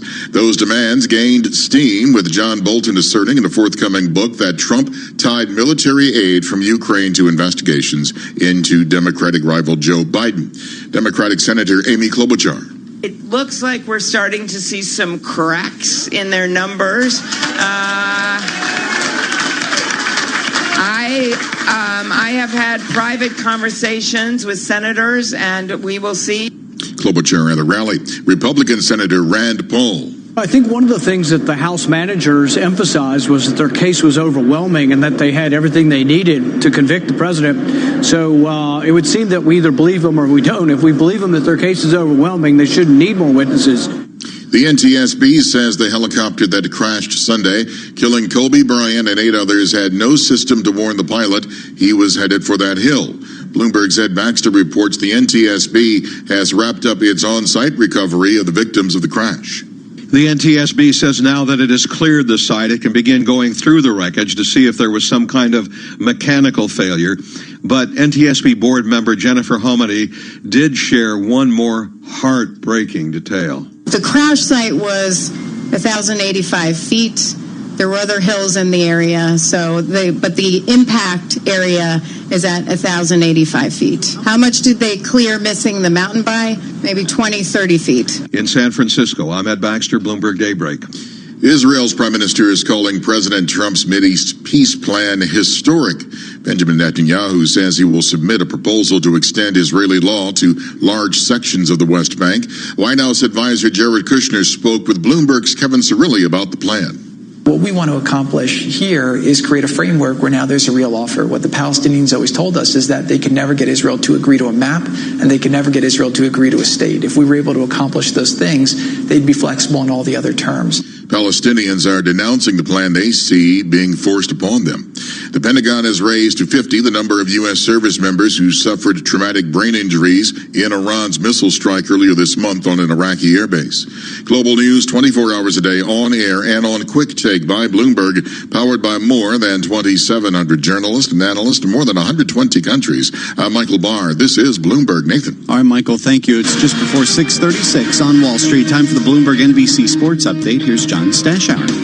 Nathan, will the big three all be in the Final Four of the Australian Open? Roger Federer and Novak Djokovic will. They'll face off. It'll be their 50th career match. It'll be Federer's 47th career Grand Slam semifinal and Djokovic's 35th. But will Rafael Nadal join them for his 32nd Grand Slam semi? He's playing the Austrian Dominic Thiem right now, and Nadal is in big trouble. Blew a 5-3 lead in the first set. He's now down 2 sets to love as Thiem won both the first 2 sets, both in tiebreakers. Earlier, Alex Zverev won in 4 sets over Stan Wawrinka, so he awaits the winner of that Nadal-Thiem match. Simona Halep, Garbine Muguruza both won in the women's quarterfinals. The Knicks lost at Charlotte 97-92. Mike Miller's team coughed up a 13-point lead. Most of the game was generated on a lot of individual plays, and when we really needed to really have good possessions where we really moved it and broke down the defense collectively, I don't think we were as sharp. Hornets ended an 8-game losing streak. The Knicks will host Memphis tonight, and the Nets will be home for Detroit. The Lakers' first game since the Kobe Bryant tragedy will be Friday in L.A. against Portland. Last night's scheduled Laker game with the Clippers was postponed. College hoops at the Garden. Villanova, no trouble with St. John's, 79-59. Rutgers beat Purdue at the rack, 70-63. Rutgers unbeaten at home this year. Syracuse, a 1-point loss at Clemson. That ends the Oranges' 5-game win streak. Houston Astros on the verge of hiring 70-year-old Dusty Baker to be their new manager. The Bloomberg NBC Sports Update. I'm John Stashower. Nathan? All right, John, thank you. And today we get earnings from nearly 4 dozen companies in the S&P 500, including Facebook. Here with a preview is Bloomberg's Larry Kofsky. Instagram and video demand are expected to carry Facebook to a 23% sales increase for the quarter to nearly $21 billion. Facebook's results are expected to reflect a robust mobile ad environment. Bloomberg Intelligence says its conversations with advertisers suggest that Facebook and Instagram will maintain the top spot for advertising budget increases this year. Larry Kofsky, Bloomberg Daybreak. All right, Larry, thank you. It is 6:38 on Wall Street. The following commentary is from Bloomberg Opinion. When face masks are a 3M big seller, that's telling. I'm Brooke Sutherland, a columnist for Bloomberg Opinion. The maker of Post-it notes said it's ramping up production of respiratory products to meet demand amid a widening coronavirus crisis. The added sales won't offset the potential negative impact on China's economy, posing another risk for 3M's already weak sales outlook amid a stubbornly sluggish manufacturing environment. Fourth quarter results at 3M were marred by a pair of charges linked to a restructuring plan and litigation involving PFAS chemicals. 3M also disclosed on Tuesday that it had received a grand jury subpoena related to non-compliant discharges from an Alabama facility. The charges are a reminder of how much investors still don't know about 3M's financial exposure to lawsuits and potential environmental regulation.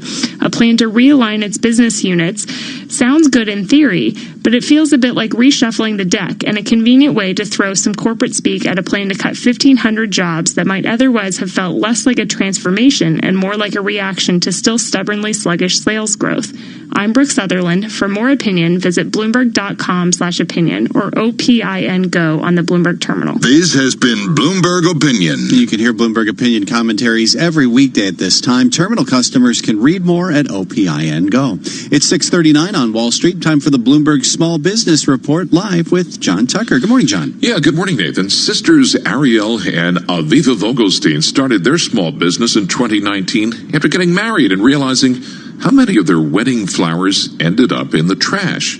Their company, Revased, operates flower recycling services in New York and Baltimore. They will pick up the old flowers free of charge. Now, those hosting a big event with lots of floral arrangements can contact Revased in advance to schedule a pickup. The company repackages the flowers for its delivery service. Floral arrangements can last up to a week. And for every arrangement purchased, Revased also donates flowers to nonprofits. For Revased delivery service, it starts about $29 for one bouquet a month. The arrangements always comprise 10 to 20 stems, but the actual flowers are a surprise each month. They raised about $125,000 in funding from 2 tech accelerators. And that's the Bloomberg Small Business Report. You can't say you didn't have advance notice that Valentine's Day is coming up in a couple of weeks. Just around the corner. Don't get used flowers. Well, you can get used flowers, right? Yeah. Okay. She'll never know. S&P futures higher by almost 10 points now. You're listening to Bloomberg Daybreak. Thank you, John. Why has J.D. Power ranked Commonwealth Financial Network #1 in independent advisor satisfaction among financial investment firms for the 6th straight time? We think it comes down to one thing: you. Because it's your input and feedback that keeps us focused on what's most important to you and your clients and continually pushes us to be the best we can be. Maybe that's why we receive top marks in every category of the J.D. Power 2019 Advisor Satisfaction Survey. They named us #1 in client support, #1 in firm leadership, #1 in operational support, #1 in compensation, #1 in professional development support, and #1 in technology support. Ready to partner with the best? Call Commonwealth at 866-462-3638 or visit commonwealth.com and feel the power. Member FINRA SIPC, a registered investment advisor. For 2019 J.D. Power award information, visit jdpower.com/awards. Vatsal Shah is Senior Project Engineer at Mott MacDonald, a global engineering consultancy with more than 16,000 employees. He earned his PhD at New Jersey Institute of Technology, and as an adjunct professor, is helping NJIT students explore emerging technologies. My focus is renewable markets, emerging technologies, the idea of floating cities. What are we doing to develop that? What will happen to the city on the water? Well, you're going to have waves hitting it. You're going to have solar. How are you going to develop plants? How are you going to develop vegetation and farming? That sort of thought process happens at NJIT. We actually plan out what will the city look like. How do we develop that? So in 10 years, we're actually ready to take on those challenges when we have our first development in the water. NJIT also has been doing a lot of work in self-healing materials, so taking the polymers and the new material that we have in our material sciences departments and putting them into things like concrete, things like steel, reinforcing our soil. NJIT, New Jersey Institute of Technology. Learn more at njit.edu. This is a Bloomberg. Take the helm and ignite your spirit of adventure with a Sunsail holiday. Relax on a skippered yacht from sunny St. Lucia to the nutmeg-scented shores of Grenada. Or take charge with a bareboat charter along Dubrovnik's glittering coastline. With up to 20% off selected destinations, now is the time to book your Sunsail adventure. Sunsail. See the world differently. Welcome to Nuffield Health Battersea, a gym built around you. You get regular health MOTs to create a plan that works for you, with physios and personal trainers on site. You'll find a wide range of equipment and classes, and our expert team will support you to get the most out of your health, fitness, and your membership. Join today to get the rest of the month free. Search Nuffield Health. Specialists in you. 12-month commitments only. Facilities stated are in most gyms. Visit nuffieldhealth.com/terms. Boredom. Fitness enemy #1. So don't just run. Run. Run. Mix it up. Skip. Run. Skip. Run. Give yourself a lift. Mix it up. Lift. Mix it up. Run. Lift. Splash. Skip. Lift. Run. It's crunch time. Skip. Mix it up. Run. Mix it. Add a boxing class. Skip. Run. Splash. Skip. Run. Mix it up at Virgin Active and get stronger, fitter, faster. Join now for 12 months and pay nothing until March. T's and C's apply. Run. Mix it up. Skip. Mix it. Run. Mix it.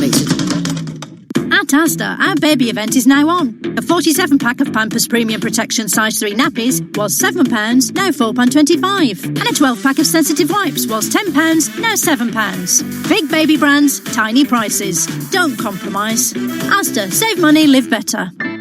Selected stores and lines subject to availability. When it comes to music, I've heard it all.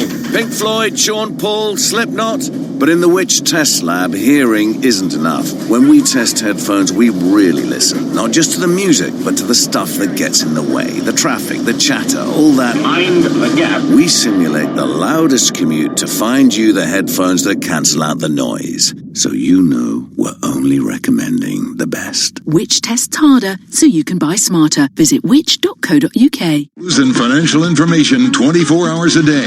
Powered by more than 2,700 journalists and analysts in more than 120 countries. This is Bloomberg Radio.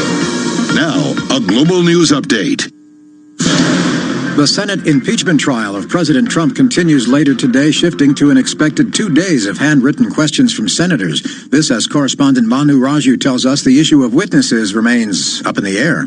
Senators will ask questions on both sides, expected to go about 8 hours today and then tomorrow, also an additional 8 hours. But behind the scenes, the debate will continue within the Senate Republican conference about whether to bring forward witnesses. Republican leader Mitch McConnell says right now he does not have the votes to stop a motion on witnesses.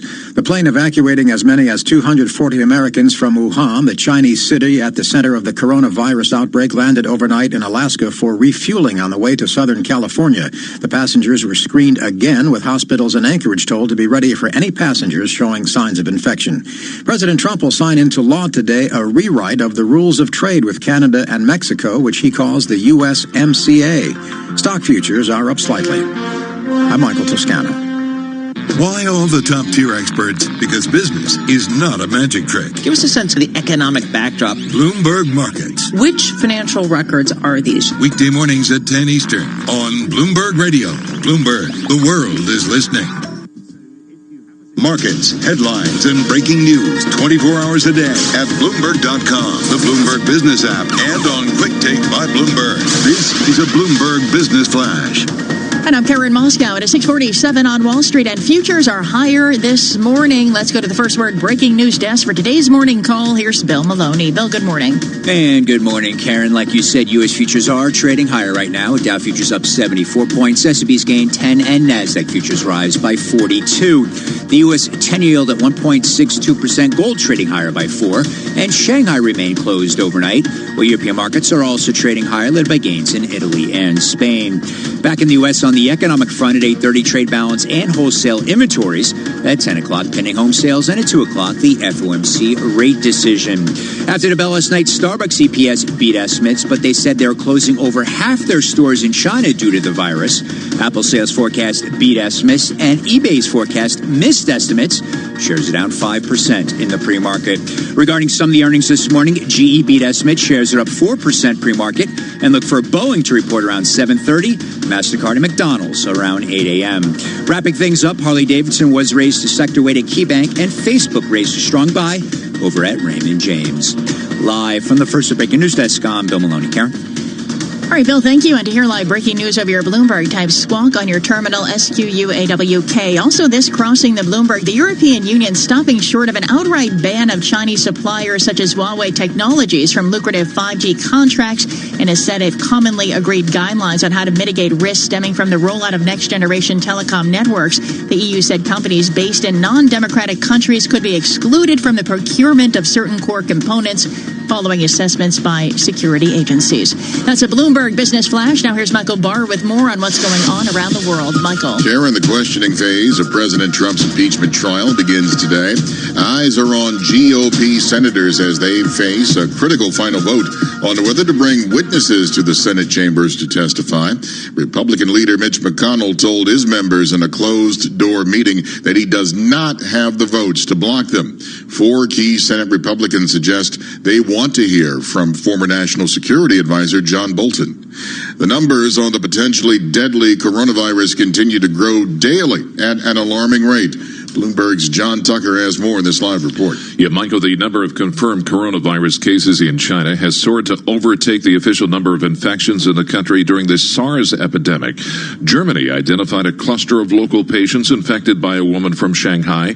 The United Arab Emirates reports the first cases of the virus in the Middle East. There are at least 132 deaths. Now, sources are telling Bloomberg the U.S. government is considering a ban on flights to and from China. British Airways said it will halt flights to Beijing and Shanghai. John Tucker, Bloomberg Daybreak. Michael. Thank you very much, sir. The NBA action. The Knicks lost along with the Wizards and Warriors. The Celtics won. Global news 24 hours a day on air and on Quick Take by Bloomberg, powered by more than 2,700 journalists and analysts in more than 120 countries. I'm Michael Barr. This is Bloomberg. Nathan. All right, Michael, thank you. We're live from the Bloomberg Interactive Brokers Studios. We're at 6:50 on Wall Street. Now it's time to check on what's going on in D.C. Some of the top stories in the nation's capital include the Federal Reserve rate decision at 2 p.m. Wall Street time, President Trump signing the U.S.-Mexico-Canada agreement at a White House South Lawn ceremony set for 11 this morning. You'll hear both of those events live here on Bloomberg Radio, and the president releasing a Middle East peace plan that offers a win to embattled Israeli Prime Minister Benjamin Netanyahu. Also making news, the fight over witnesses in President Trump's Senate impeachment trial. Let's get the latest on that now from Bloomberg U.S. politics editor Kathleen Hunter. And of course, Kate, we've heard from Senate Majority Leader Mitch McConnell holding a private meeting with Republicans saying he does not have the votes yet to block witnesses from testifying. So what will you be watching now? Well, I think there's really a trio of Senate Republicans, Mitt Romney of Utah, Lisa Murkowski of Alaska, and Susan Collins of Maine. All three are moderates, and they're really at the center of who's being watched right now in terms of being decisive on this vote.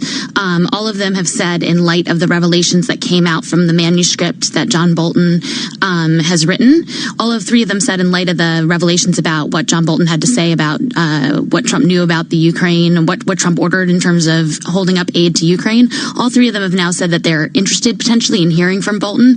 And so I think they're going to be the subject of very intense lobbying over the next several days as we head into this potential vote on Friday. And I think Democrats would certainly like to see them defect and side with them in order to call for having witness testimony be part of this trial. Now, of course, they need to have at least 4 Republicans on their side, assuming that all Democrats vote to allow for witnesses. Are there any others that might be on the fence that you're keeping an eye on? Well, those have been the top 3 that I think most of the emphasis has been focused on. But that's why I think it is significant that Mitch McConnell said yesterday that he doesn't have the 51 votes locked down firmly that he needs. So it sounds like there are a couple others at least that are still wavering somewhat. Mitch McConnell's a very, very astute nose counter when it comes to figuring out where the votes are and, those sort of whip functions that traditionally occur in the Senate and also in the House. And so I think that, he's kind of putting senators on notice that the support isn't there right now and that he intends to get it before Friday. Could we see some clues on where we could be headed here as the trial itself heads into this question time that's going to be extending for probably the next 2 days, right?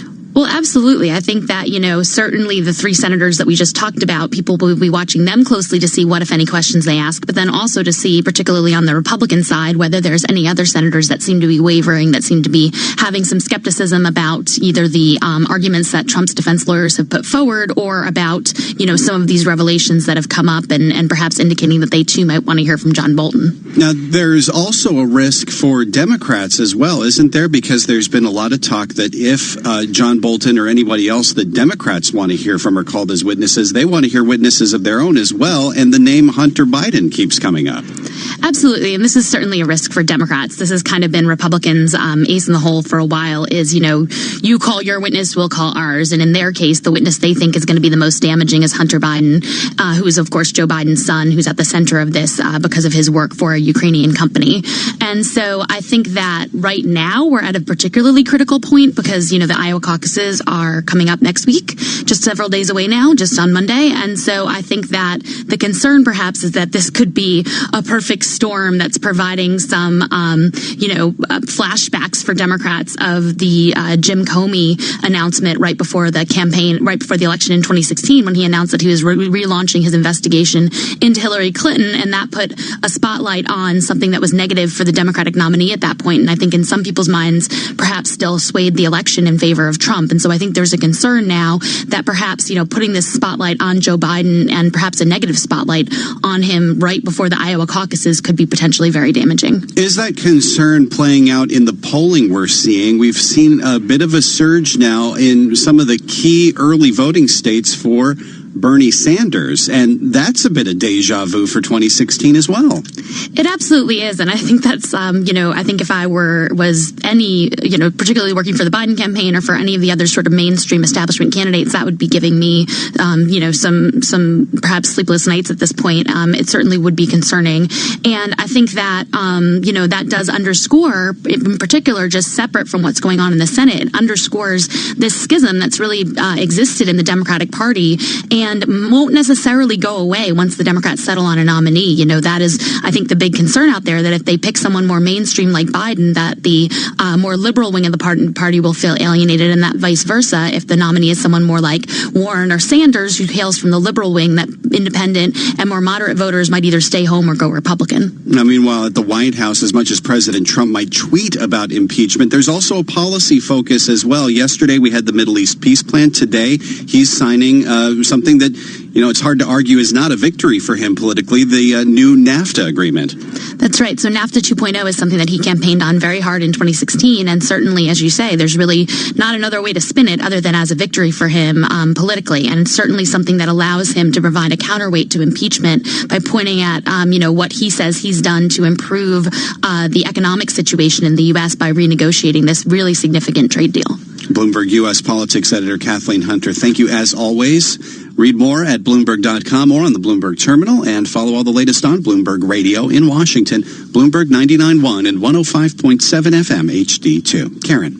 All right, Nathan, thank you. It is 6:56 on Wall Street. Time for the Bloomberg Green Report, and here's Bob Moon. They are known as PFAs, per- and polyfluoroalkyl substances, and they've come under growing scrutiny for their possible health effects, including developmental harm to fetuses, testicular and kidney cancer, liver tissue damage, immune system problems, and other concerns. PFAs have raised alarm as they've turned up in water supplies across the country.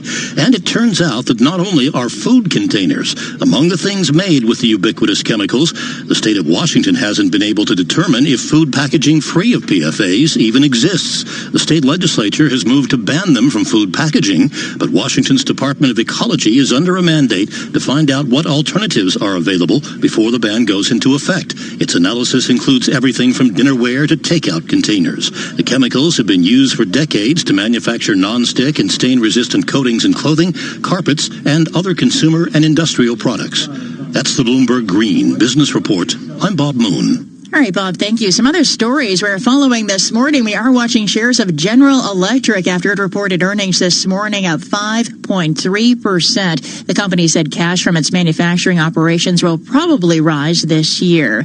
The European Union is stopping short of an outright ban on Chinese suppliers such as Huawei from 5G contracts. At the same time, the EU said companies based in non-democratic countries could be excluded from the procurement of certain core components following assessments by security agencies. Bloomberg Surveillance is straight ahead with Tom Keene, Jonathan Farrell, and Lisa Abramowitz. For Nathan Hager, I'm Karen Moscow, and this is Bloomberg.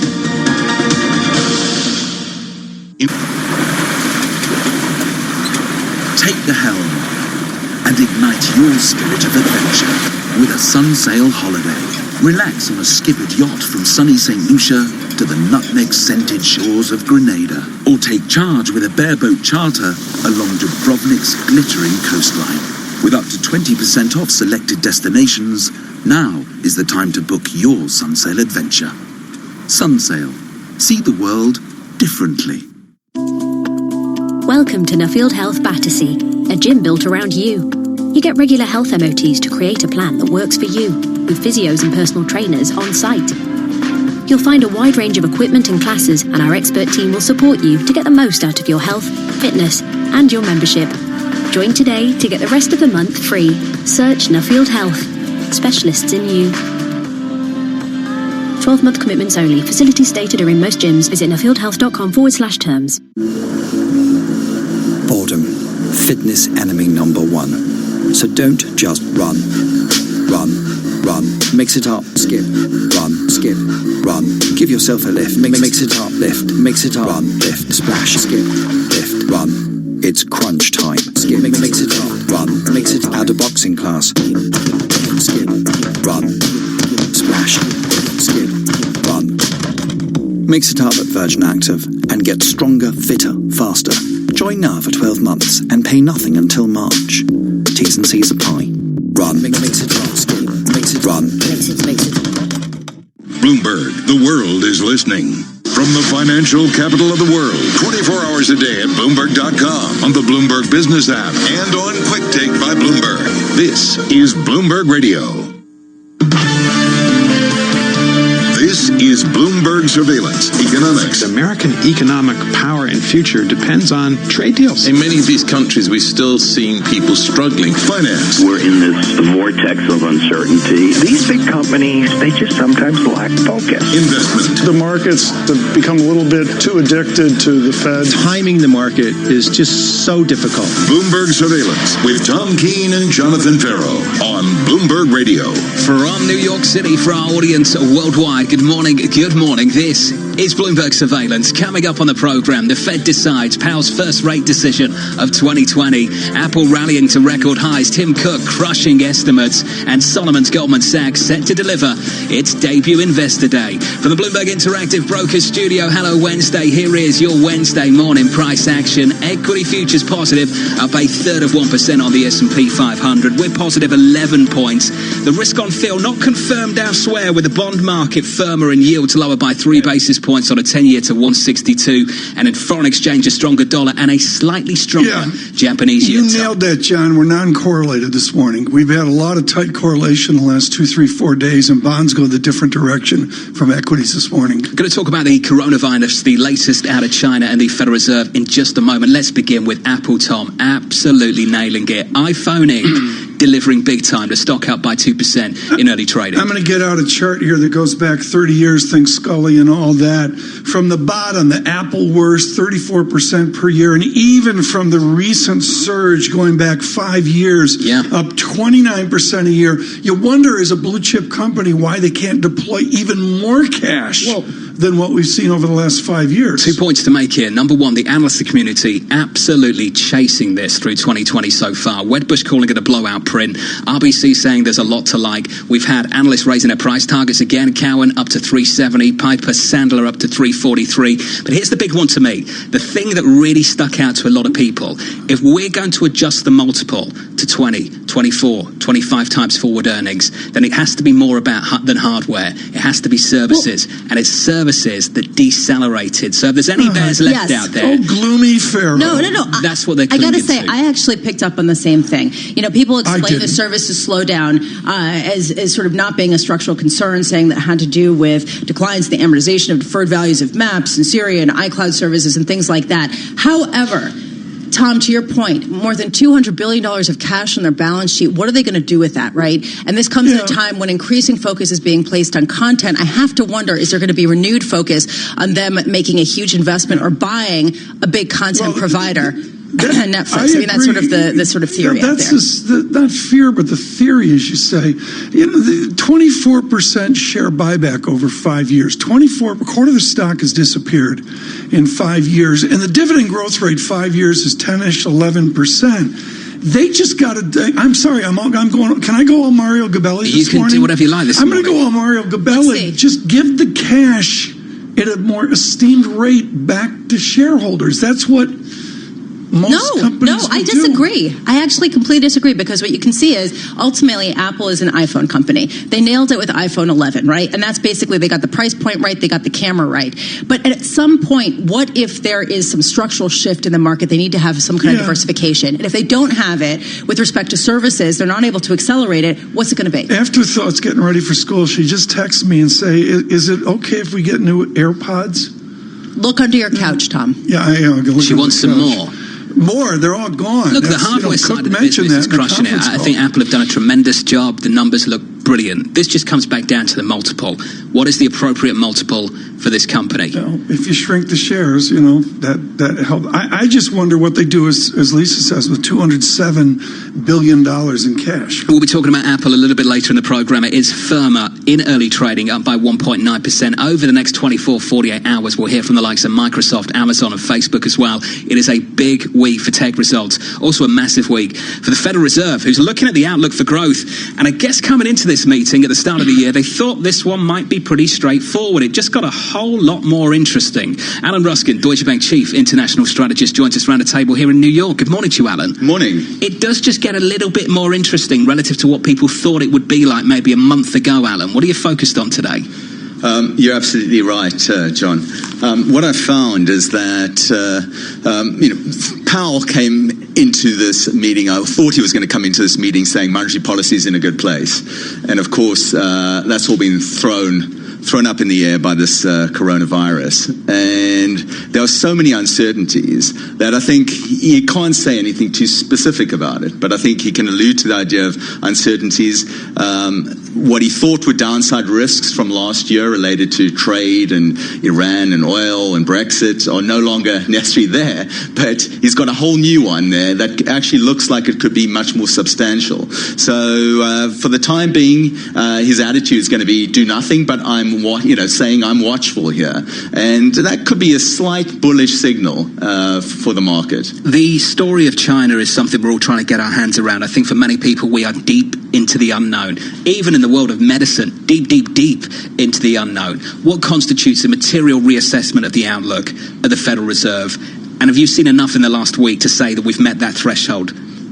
No, I don't think the Federal Reserve has reached that point where they could say, there's a real shift in view. I think the ongoing incoming data, which is maybe a backward look at the economy, is still reasonably robust. So not making a particularly compelling story for doing anything for maybe many months to come. But I think they, like you suggest, are watchful and waiting and looking at the medical elements. I mean, I think, as you say, we're looking at how many new cases are cropping up on a daily basis. For the moment, the recorded cases are doubling every 2 days. That needs to change dramatically. From current rates, if you have 2 weeks at that pace, you effectively got 600,000 cases from 4,000 plus, 5,000 plus today. So that changes everything quite dramatically.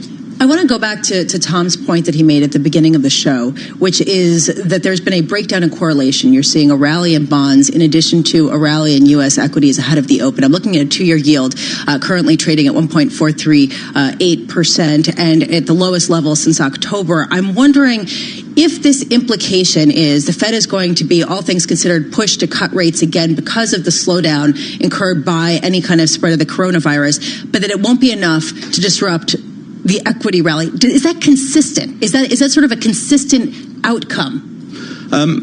Pretty consistent view would be that the Federal Reserve cuts rates and keeps financial conditions reasonably buoyant so that equities maybe don't rise, but they don't fall hard. Credit spreads don't tighten too much. We're starting to see a little bit of that in terms of the high yield market as well, so we've got to keep our eye on that. And in general, that financial conditions do not tighten substantially. So I think we're in a phase now where, yes, equity prices can maybe still go up. We've got some of the good news that you described on the Apple side, a few other particular stocks, but I think over time it's probably more downside risk. Deutsche Bank's going to work from home. Lisa's trying to work from home. Do I have to work from home?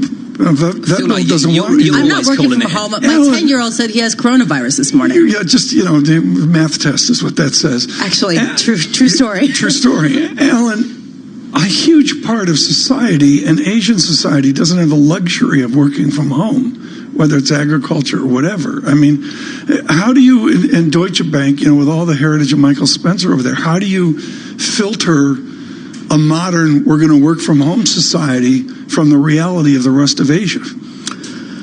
Tom, very tough question. I was actually speaking to my Asian colleagues last night. What'd they say? And, they said, we can't put numbers on this. We've got effectively close to 500 billion people. 500 million people, that is, yeah? Yeah. Let's get that decimal point right. 500 million people on the move related to New Year, where they're extending the New Year effectively, right? That, if you start extending New Year's and people are out for 2-3 extra days, that already has a large and material impact onto GDP and is disruptive in a major way. Then you start to add on a little bit what you alluded to, which is people working from home or not actually being able to work. And, well, you've got a whole different ballgame here. And I want to say to our global audience that this is the heritage of Deutsche Bank on the Pacific Ring, which goes way back, where you'd literally wait, John, through the weekend evening. This is ancient, before PDFs and internet. But you'd wait for the Deutsche Bank view out of Tokyo and on down to Singapore. I imagine we'll still get the Deutsche Bank view, just maybe sent in from home and not from the office. Alan, this will have a real impact on the global economy. Of course it will. But in the US, I guess we're fairly more resilient to the story than, say, Europe. Europe is near stall speed. Germany just upgraded their growth forecast this morning to 1.1% from 1%. Are you worried about the continent? Look, you're definitely seeing, Europe growing pretty much at what I think is trend, really close to 1%. So I wouldn't, exaggerate Europe's particular problems right now. And it does look at least like we're revising forecasts up rather than down. So that's the good news. Is it more vulnerable than the US? Yes, primarily because the ECB's got negative rates. There's very little in the way of levers to pull on that side, and it's also been proved to be very tough to coordinate fiscal policy at the European level as well. This is the kind of event that would actually be, I think, be able, in theory at least, to trigger a coordinated fiscal response from Europe. But it's going to need something like this to get worse. Alan Ruskin at Deutsche Bank. Great to see you this morning. A full morning coming up here on Bloomberg Radio. Dan Ives of Wedbush will be joining us on Apple, and on the Federal Reserve, Bill Dudley, former New York Fed president, joining us in the 9 a.m. Eastern hour on Bloomberg Radio and on Bloomberg TV. Looking forward to that coming up a little bit later. So we get you some first word news, some news worldwide. Let's cross over to Michael Barr. Good morning, Michael. Good morning, John. Good morning, Tom. Good morning, Lisa. President Donald Trump's impeachment trial is shifting to questions from senators. Trump's defense team rested yesterday with a plea to end now, but Senate Majority Leader Mitch McConnell privately told senators he does not yet have the votes to brush back Democratic demands for witnesses. Republican Senator Rand Paul sees it differently.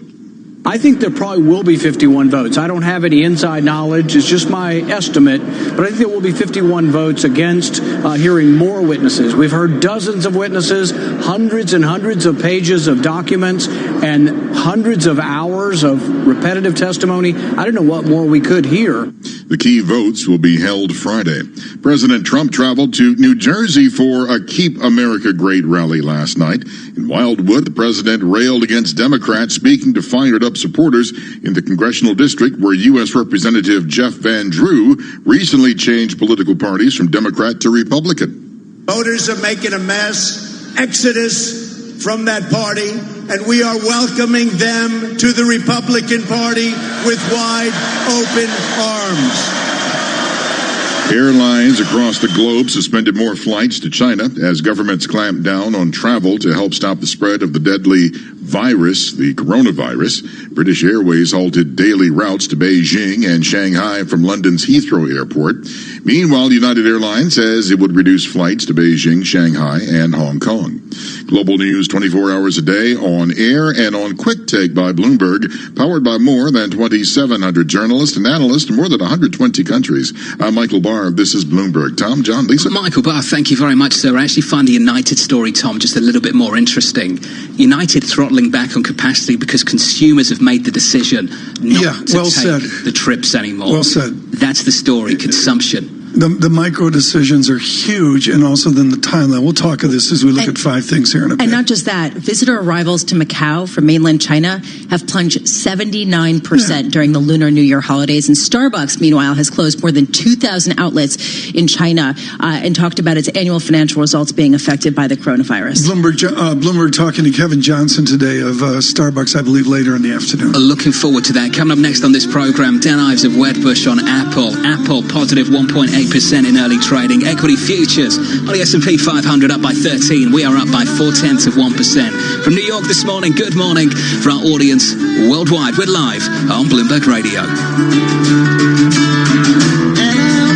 Asset managers who seize change to launch new strategies, add distribution channels, or exploit new technology to re-engineer the investor experience are often rewarded. However, in an industry paralyzed with complexity, few act with agility or decisively. Few run their business strategically. Yet, the most competitive managers in the market know with the right partner and a flexible operating platform, you can. Go boldly toward change with SEI Investment Manager Services. I'm Steve Meyer, president of SEI's Investment Manager Services. At SEI, we understand the emerging forces that will define success for asset managers and what firms will need to compete tomorrow. That's why we continually optimize SEI's global operating platform. If your business requires greater agility, our advanced technology, integrated best-in-class systems, and multi-asset expertise can be your catalyst for business transformation. With SEI Investment Manager Services, you lead the charge in a competitive marketplace. Learn more at SEIC.com/seize change. Business is constantly evolving. Is your financial printer evolving to keep ahead of the curve?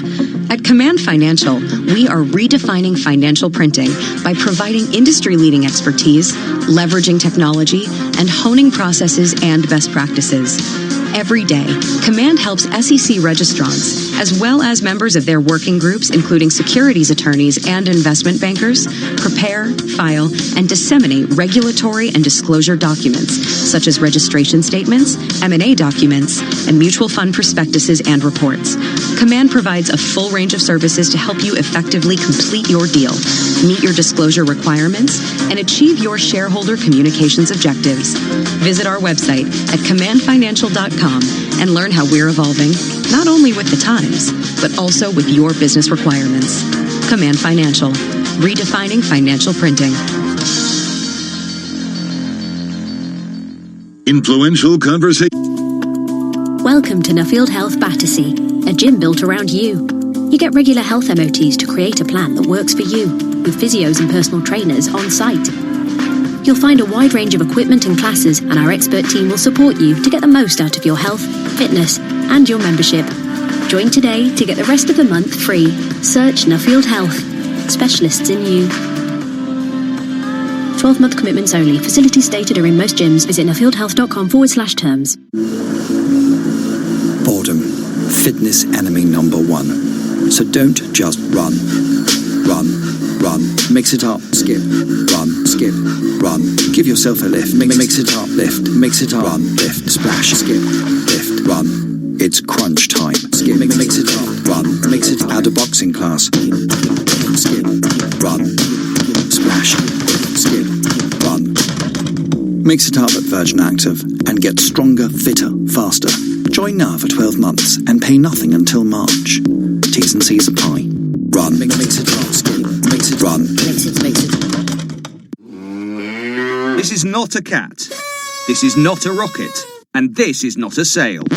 That's right. At Smarty Mobile, we're not having a sale. While others are slashing prices, we're introducing our best ever new plans. Take our new 30-gig data SIM for just £10 a month. With unlimited calls and texts and no speed restrictions, credit checks or contract tying you down, why shop around?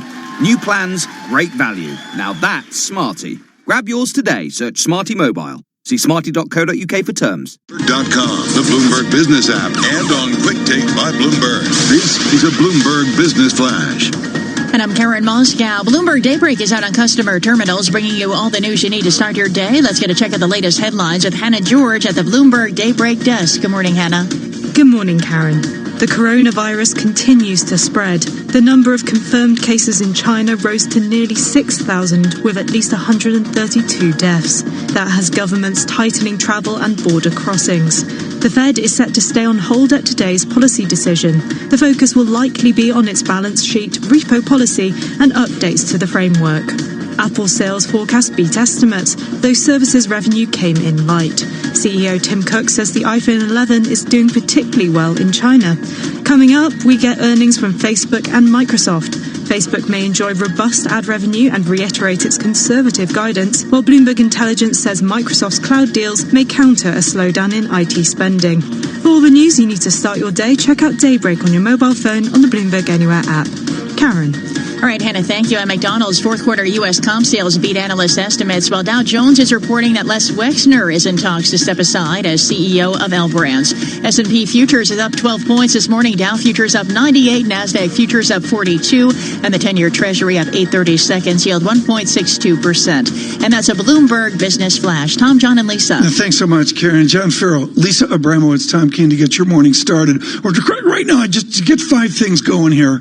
I want to do the virus, but I want to go beyond, the news flow, the numbers, the geometry, the geometric growth of it is all. Steve Engel this morning in Hong Kong sent his staff out to get him vegetables in the morning, and he failed. Yeah. You couldn't get vegetables in Hong Kong. I mean, just one of the anecdotal things you see. Your family's there at the moment, Tom. I know you've got members of the family over in China at the moment. How are they going day to day? What are they doing? They're large, they're fancy, they're up a skyscraper, and they're protected. They work from home, and his Hormone, my son's name is Hormone over there. Is that what we call Hormone. Hormone and Afterthought. Yeah, got Hormone was quite a over group there. of progeny. And, he said there's a lot of other people here that don't get to work out of the cushy apartment, 30 floors up. Although the sort of lack of foot traffic is having a huge tangible business effect. I mean, I'm really struck by the fact that Starbucks has closed more than 2,000 outlets in China. And the idea that visitor arrivals to Macau from mainland China plunged 79% during this key holiday. John, I want to go to your observation on United Airlines. What really struck me was British Air taking the timeline out to March. And this morning, what's different is we're now beginning to see timelines involved. Yeah, and United are just looking at the traffic, looking at the bookings and saying, we need to scale back capacity. The bookings aren't there. So you've got the likes of United, BA scaling back. To Lisa's point, you've got Starbucks closing stores. You've got Toyota holding production and operations in China until February 9th. These are big companies. There's a timeline damage to output, damage to consumption, and then also the disruption to supply chains as well. Apple came out with a really wide band, the forecast for the coming quarter. A wide band because we're in the unknown. They do not know what things look like in China, and I don't think anyone does. Yeah, CEO Tim Cook saying that they're working on alternative sources for the components, working on mitigation plans to make up for any expected production loss, as they do expect this coronavirus fallout to continue. Futures up 12. We welcome all at Global Wall Street. 2 things you need to know. Guess what it is, John? You mentioned it. Bonds and equities decoupled this morning. Big difference. Yields lower, down by 2 basis points on a 10-year to 163. And let's be clear, the move in bonds predates the coronavirus scare of the last couple of weeks. This has been going since the start of the year. Yields lower, yields lower, yields lower, curves flatter. Your distance between 2s and 10s right now is just 18, 19 basis points. And if you just take the 10-year at 163, that's below the Fed funds rate.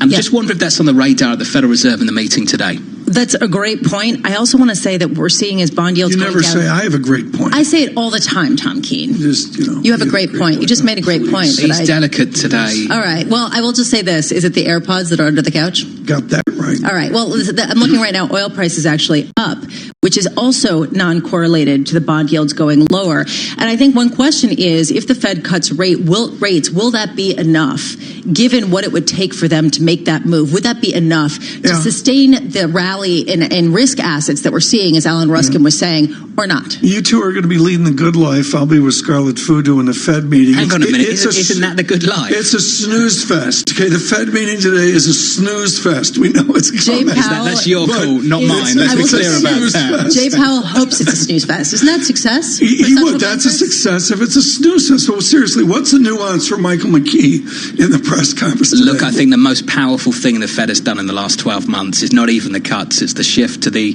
reaction function, effectively telling everyone that if things get worse, we'll be there for you, and if things get better, we won't cap the upside and start hiking again. The shift in the reaction function has been really, really powerful. Point 1, point 2, there's going to be a lot of attention on what happens with the balance sheet. We're going to catch up with Bill Dudley, formerly at the New York Fed, a little bit later on this program in the 9 o'clock ad. Don't miss the conversation, because there is a lot of confusion over the balance sheet operation at the Fed, and there are a lot of people in this market that the Fed would say mistakenly connecting the balance sheet operation to what we're seeing in risk assets. There's also a feeling, as Mohamed El-Arian was saying yesterday, that the Fed is running out of ammunition, that their sort of ability to continue to boost both asset prices as well as financial conditions is losing steam at this point. And I know that in Davos there were a lot of discussions about potential coordination between fiscal policymakers and politicians, which really enters some hairy territory. There's a distinction here, and a big distinction. Their ability to stimulate markets, I think at the moment, is unquestioned, given what we've seen in the last 12 months. Their ability to stimulate economies, I think that's where there's major doubt. Very quickly, I'm just going to one-off this and we'll get to our last thing. Our fourth idea, buried. And this is one of the good news of the crisis. Out of Hank Paulson's Treasury Department came an economist named Philip Swagel, who was better than good, and he is now head of the CBO. And he put out a report yesterday that was just outright grim on the vector of trillion-dollar deficits. I mean, nobody's paying attention. I get that, but I'm sorry. It is something what he wrote. There have been a number of studies that are looking at whether the absolute number of a deficit really matters as much as its ratio to the GDP and to the sort of total population growth and aspects like that. That said, the concept of whichever candidate wins in the U.S., they're going to spend more, and that deficit's going to deepen. And what does that do at a time when rates may rise? A new name for many people, Phil Swagel, director of the Congressional Budget Office, and I'll dive into that executive summary sometime today. Okay, I'm lost. Premier League. Yeah. And then there's like 8 other leagues and games and matches that these players play. Man U, Man City today, but it's not Premier League? It's not. When did they rest? It's a League Cup game. Look, Tom, this argument in world football at the moment will resonate with the likes of basketball. It will resonate with the likes of baseball. It won't resonate with American football because I guess in many ways they're doing it right. They're not playing that many games. And in European football right now, way too many football matches. Jurgen Klopp of Liverpool is boycotting one of the League Cups. I did not know that, really. Sending the kids in. Wow. He's not representing it on the sidelines. Good for him. A lot of people are disappointed in him because of the history of the League Cup there, the FA Cup specifically. But, Tom, there is a real frustration about the amount of games being played. Is it a derby today, or is it not? It is Manchester United. Manchester City is still a derby, but it's in the League Cup. Still a derby. What's a derby? D-E-R-B-Y. 2 teams from the same city getting together and playing. Okay, I have no idea either, Colin. Oh, come on, guys. Really? This is Bloomberg. All right. Come on.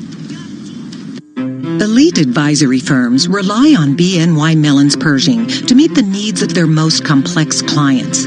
Karen Novak, Chief Operating Officer at Pershing Advisor Solutions, explains how.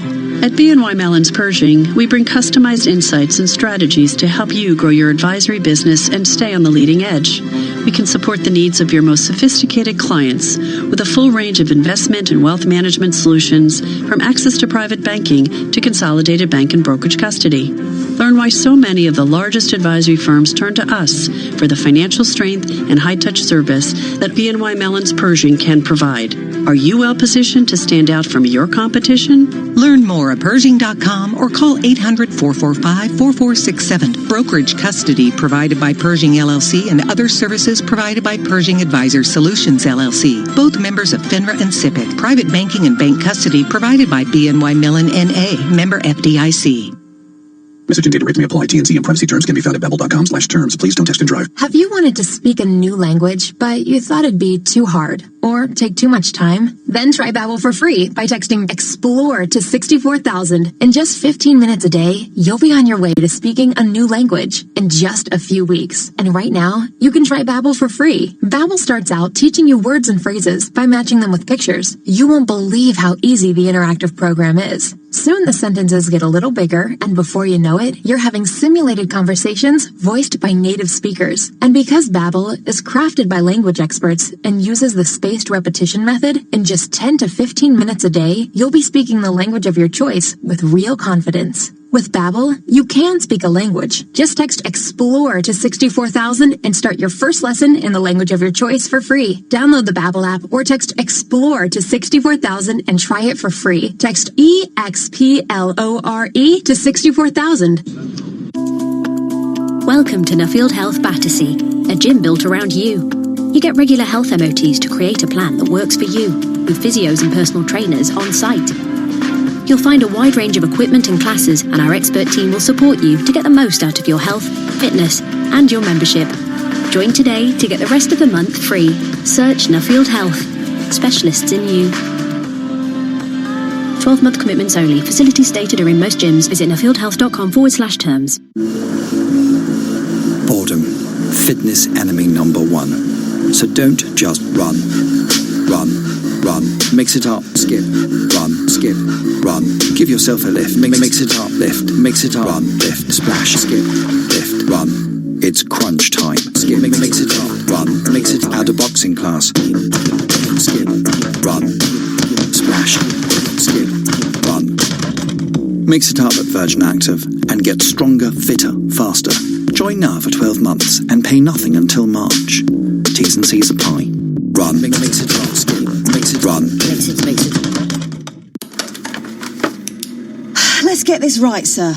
You didn't see three men dressed as clowns take off in a van with a Renaissance painting because you were distracted by, and I quote, a sporty red compact SUV with a bold mesh grille, a sculpted bonnet with sweeping roofline on diamond cut alloys. And beautiful rear haunches. So, you saw a Jaguar E-Pace. But what about the clowns? What clowns? Jaguar E-Pace, designed to steal attention. Search Jaguar E-Pace. Live from the Bloomberg Interactive Broker Studio in New York. Bloomberg 1130 to Washington, D.C. Bloomberg 99.1 to Boston. Bloomberg 106.1 to San Francisco. Bloomberg 960 to the country. Sirius XM Channel 119 and around the globe. The Bloomberg Business app and BloombergRadio.com. This is Bloomberg Surveillance. From New York City, this is Bloomberg Surveillance for our audience worldwide. We're live on Bloomberg Radio. Equity futures advance a third of 1% on the S&P 500, up a little more than 10 points, call it 11. In foreign exchange, the Japanese yen slightly stronger, the dollar showing some strength against the bulk of the majors in G10 this morning. And in the bond market, Treasuries firmer going into the Fed decision a little bit later, yields lower by around about 2-3 basis points to 1.629%. Apple is the stock to watch in early trading time. It's up by 1.6% in and around session lows, but still firmer and on course for all-time highs in and around the opening bell. The media discussion will be fanboys versus the Apple gloom. There has been a more intelligent discussion on the sell side around nuance. Mr. Ives joins us now. He has been an Apple bull. He has provided intellectual leadership on the path ever higher. Dan, congratulations. What was the nuance? What was the thing that reaffirmed Ivesian optimism? Yeah, to me, it's really about the iPhone 11 product cycle. It's much stronger than anyone could have anticipated, especially in China. That's the fuel in the engine. And if you look at numbers and guidance, it was a masterpiece for Cook and Cupertino. A blowout print, according to you, Dan, and your price target's 400, your street high. I just wonder, though, reflect on what some of your peers are doing at the moment. Are you uncomfortable just how many of you are chasing with this, raising your price target morning after morning and still not keeping in touch with where the stock is, Dan? Yeah, it's a good point, and I think that's one of the bull-bear debates here. Is this a hype cycle? And I think what you saw last night is that it's real. I mean, you look at the upgrade cycle, 350 million, 925 million phones in a window of upgrade opportunity.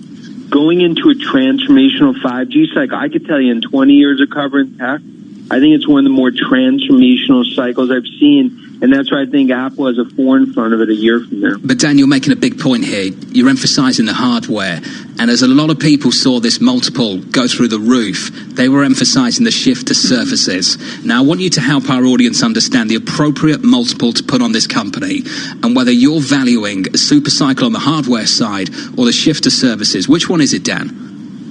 Yeah, I think it's really some of the parts. I mean, if I go back 3 years ago, the services business, when it was $30 billion, wasn't getting a valuation. Today, that's going to be a $60 billion revenue stream. We think that's worth $600 billion, the services piece. The actual hardware, the Rock of Gibraltar, the iPhone, $1.2 trillion. So on a sum of the parts, what is it? I think that's worth, into the $400 range. Okay, so it gets you out to $400, but you got they bought back 24% of the stock over 5 years. Fold in share buybacks, dividend growth into some of the parts, and give me a number to pennies. $426.32, $448.12. What is it? Yeah, I mean, to me right here, I think bull case 450 in terms of where I see this going. What do you think they should? I think you could. Yeah, what's it? What do you think they should do with the $270 billion of cash they've got? Well, I think they'll do an accelerated buyback again in the next 6 months, and then I do believe they're going to carve out about $10 billion for M&A, and it's going to be continued innovation. But they're going to be cash neutral, and that's why right now Apple has more cash in some countries. They're going to continue to do that and give it to shareholders, which is why, even though it's a debate, that's going to continue to drive stock higher. Excuse me, we're having a surveillance moment here. Dan Ives is killing me with the optimism. It's time to get out the HP-12C. Lisa, continue. I will say, though, you say M&A. Are we talking about buying something like Netflix, or are we talking about small suppliers and small services coordinators that might be potential opportunities for diversification down the line? Yeah, I think from a content perspective, I look at the three biggest candidates as Lionsgate, MGM, or an A24 in terms of from a studio perspective for content. And I think that's the missing piece right now from a content on the streaming side. And to Tom's point, if I look at the services piece right now, I think that's going to be the next step, because if they're successful there, that adds another $15 per share based on our math. Dan, you could drive a truck through the estimate range for the next quarter, 63 billion to 67 billion. We're into the unknown here in China, aren't we, Dan? I just wonder what clarity you got from the call yesterday. Yeah, I mean, obviously coronavirus, especially given China, not just demand, but from a manufacturing perspective, extremely important for Apple. I think they did a good job hand-holding investors. It's a wider range, just like you talked about, but we've quantified about 3% of units. Worst case could shift from March to June. This is just pushing demand out, Dan. Just to be clear, you're just pushing demand out to the next quarter.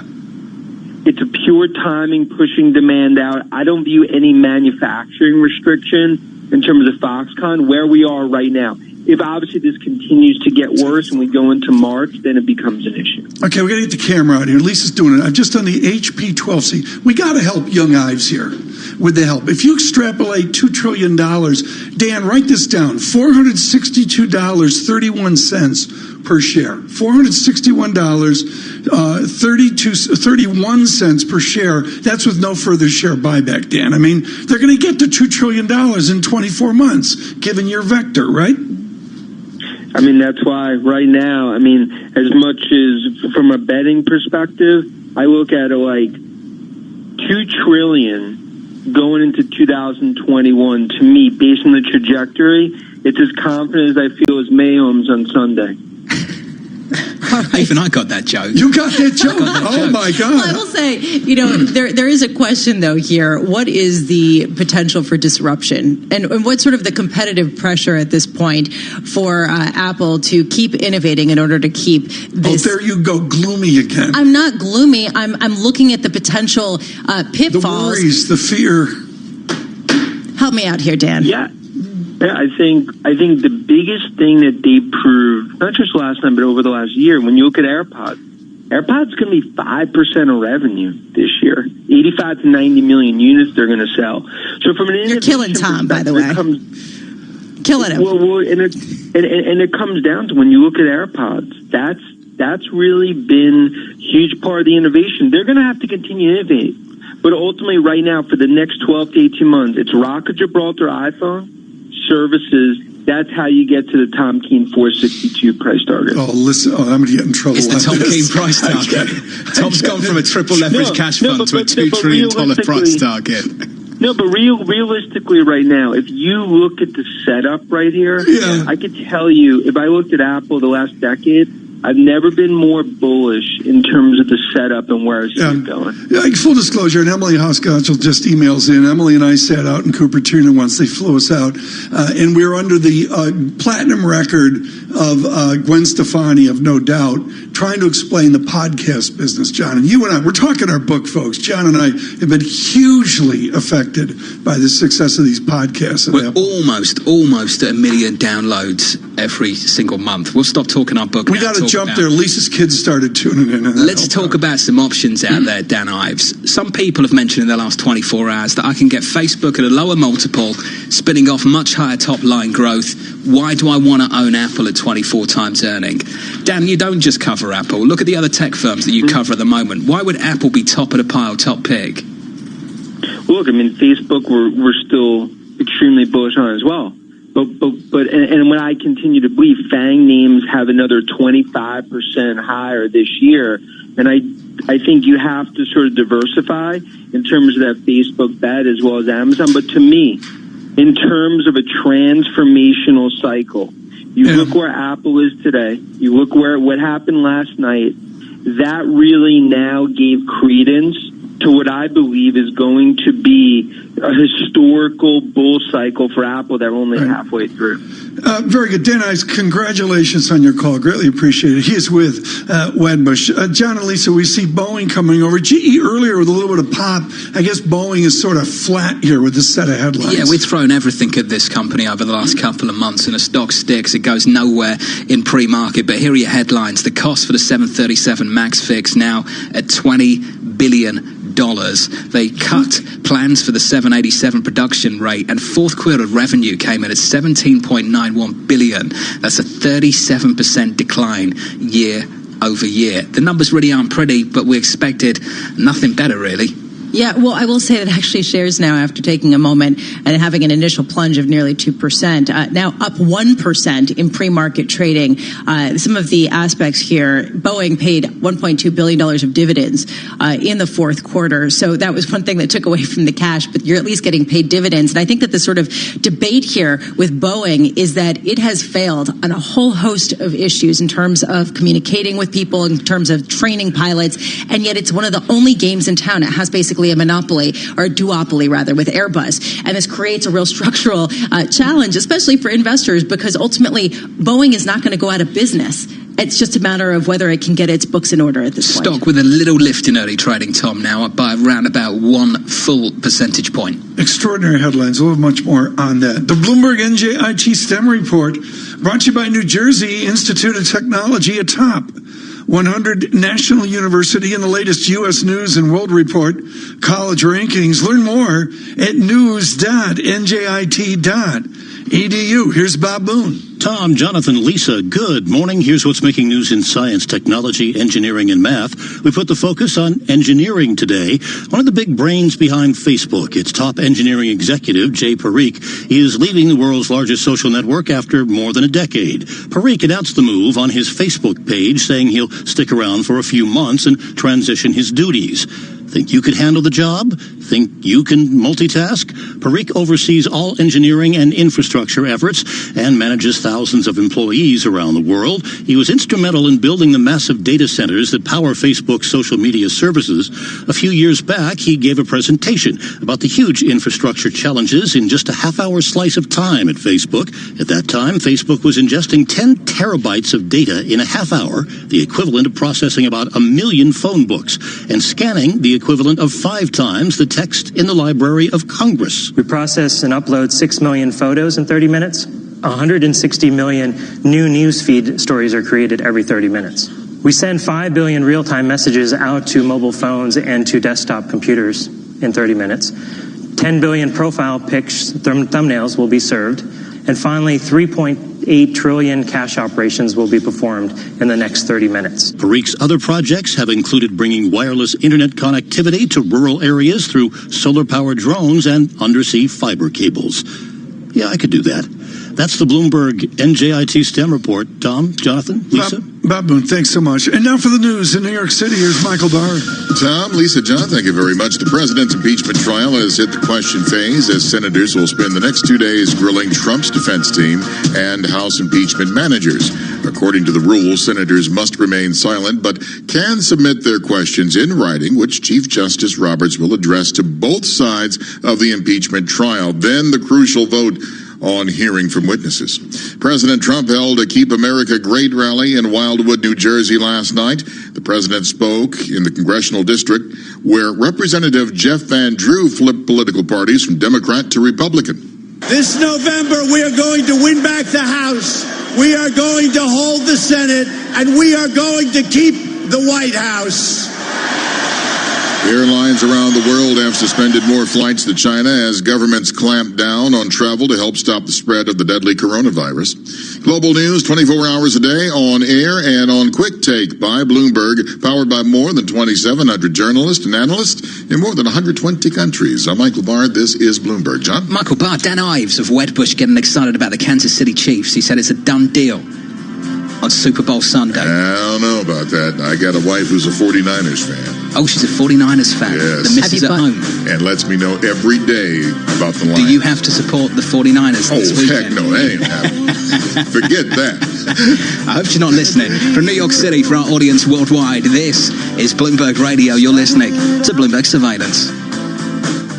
With a Bloomberg Business of Sports report, I'm Michael Barr. Brazilian author Paulo Coelho announced that he has deleted the draft of a children's book he was writing with NBA legend Kobe Bryant, who died Sunday in a California helicopter crash. Coelho, best known for his 1988 novel The Alchemist, said the idea of the book was to inspire underprivileged children to overcome their adversity through sports. He says now, with Bryant gone, this book has lost its reason. The official Twitter accounts from more than a dozen National Football League teams have been hacked less than a week before the Super Bowl. Accounts for a number of teams, including the Super Bowl-bound San Francisco 49ers and Kansas City Chiefs, no longer have profile photos on the social media service. A tweet sent by the official Green Bay Packers Twitter account reads, "We are here to show people that everything is hackable," and attributes the breach to a group called Our Mind. And that is a Bloomberg Business of Sports report. I'm Michael Barr. Hey, y'all, Jeff Foxworthy here. Now, if you've ever found yourself repeating the same thing over and over for 75 years, you might be Smokey Bear. Only you can prevent wildfires. That's why I'm filling in for Smokey to switch things up, because there's a lot more to say. And I should know because my grandfather was a firefighter. And one of the things he taught me is that the people that love the outdoors the most are often the ones accidentally starting wildfires, which means always BYOB. No, bring your own bucket to the campfire. And be extra careful with things like burning yard trimmings. Don't just walk away, or chances are you might be starting a wildfire. So for the love of the outdoors, go to SmokeyBear.com to learn more about wildfire prevention. Brought to you by the U.S. Forest Service, your state forester, and the Ad Council. Global News 24. Boredom, fitness enemy number one. So don't just run. Run, run, mix it up, skip, run, skip, run. Give yourself a lift, mix it up, lift, mix it up, run, lift, splash, skip, lift, run. It's crunch time. Skip, mix it up, run, mix it out of boxing class. Skip, run, splash, skip, run. Mix it up at Virgin Active and get stronger, fitter, faster. Join now for 12 months and pay nothing until March. T's and C's apply. Run, mix it up, skip, mix it, run. Mix it. Hey, have you heard? The Mayor of London has launched his latest van scrappage scheme to help tackle London's toxic air. Small businesses or sole traders like me with a polluting van could now get £7,000, which you could use to trade up to a Euro 6 vehicle. And you could get an extra £2,500 towards running costs if you go electric. The scheme is now even easier to qualify for, and it's open to any businesses with up to 50 employees, like mine. So, I'm going to search TfL Scrappage to see if I'm eligible and apply. You should do the same. To the Mayor of London and TfL, every journey matters. Breaking news 24 hours a day at Bloomberg.com, the Bloomberg Business app, and on Quick Take by Bloomberg. This is a Bloomberg Business Flash. And I'm Karen Moscow. Goldman Sachs holding an investor day in New York. And among the headlines coming out of there, Goldman Sachs says it's targeting a return of equity of more than 13% in the next 3 years. Boeing cutting its 787 production rate to 12 airplanes per month. Those shares are up 1.8% in early trading. We're watching General Electric jumping 6%. It said cash from its manufacturing operations will probably rise in 2020, supporting Chief Executive Officer Larry Culp's effort to rescue the iconic maker of jet engines and power equipment. And Dow Jones is reporting that Les Wexner is in talks to step aside as CEO of L Brands. Those shares are up 11% this morning. Futures are higher year, S&P futures up about 12 points. The Dow futures up 122, and NASDAQ futures up 44. The DAX in Germany up 0.25%. 10-year Treasury up 7/32, yield 1.63%. Yield on the 2-year 1.44%. NYMEX crude oil up 0.6% or 33 cents at 53.82 a barrel. COMEX gold little changed at 15.7560 an ounce.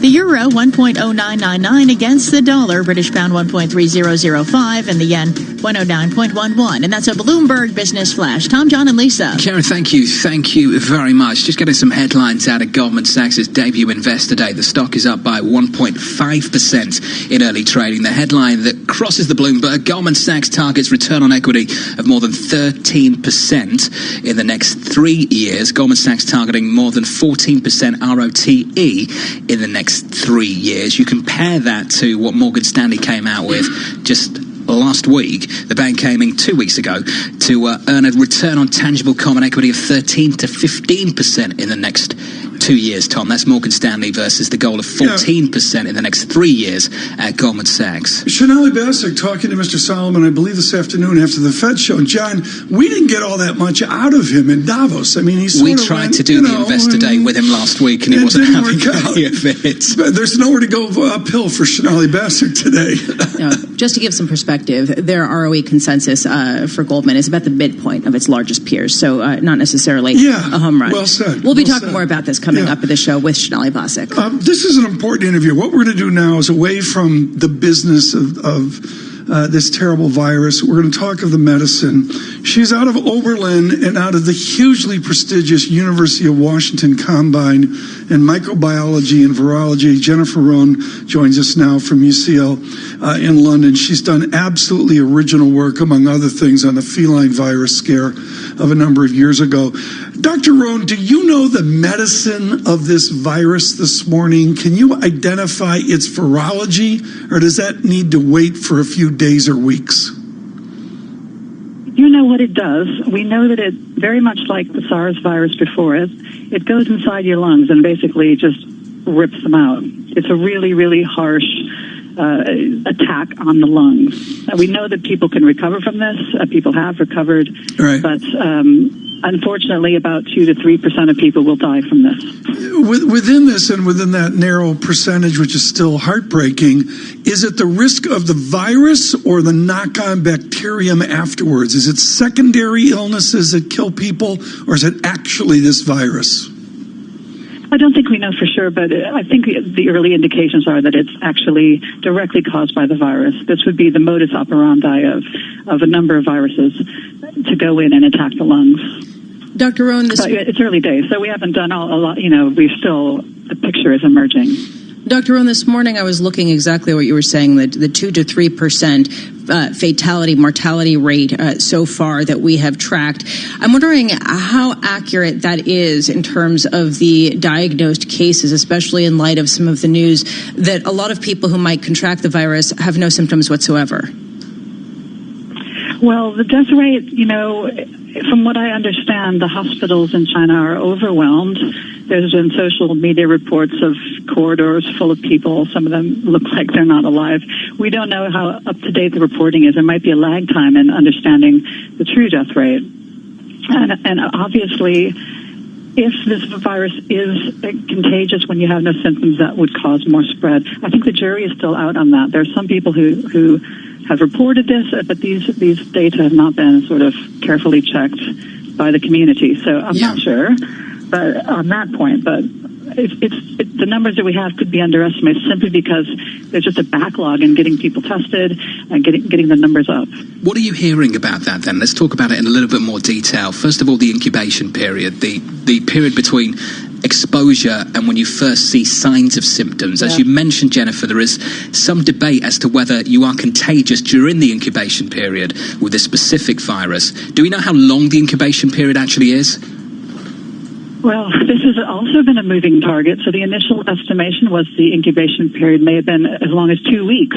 But now we're seeing people estimating, just from looking at patterns of spread, that it might be closer to 5 days. That's a huge difference. While you're and especially if it can spread while you're not showing symptoms. So that incubation period is crucial to know. Like if you've been wandering around for the last week with no symptoms and you're spreading the virus willy-nilly, that's a problem. So we need to get a handle on these numbers, and the only way we're going to do that is by careful contact tracing, looking at who's touched who's been around who, and how long it takes for them to succumb to the illness. Dr. Rohn, this morning I was looking at the mortality rate for the seasonal flu. It was 0.1% in the United States during a typical season, and I'm wondering how much more catastrophic would it be for medical professionals if a disease like this, like the coronavirus, were to spread the way that the seasonal flu does in the United States? Yes, so you've mentioned a good point, which is that flu is also very deadly, and people do tend to forget that.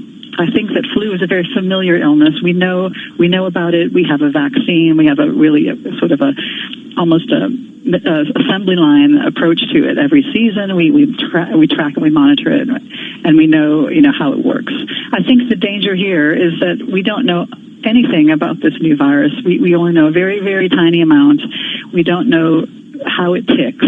We don't even know if it's seasonal. I mean, some people are hoping it is seasonal so that we'll get a little bit of a lull in the summer to sort of get on top of the vaccine and the new medications coming down the pipeline. But it's really a big unknown, and I think if it is, this is not an easy question to answer, but I think coronavirus would have the potential to be as bad as flu if it mutates and becomes a worse virus, which can happen.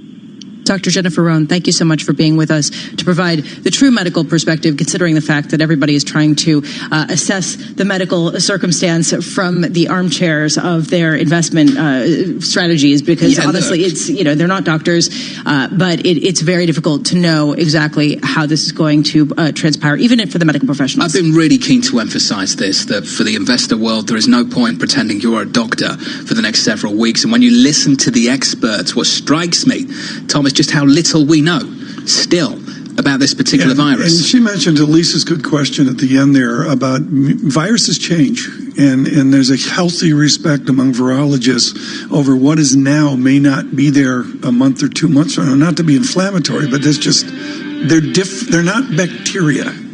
Is the way to put it. This debate at the epicenter of financial markets worldwide. Equity futures advance 10 points on the S&P 500. We are up 0.33% from New York City. We are live on Bloomberg Radio. This is Bloomberg.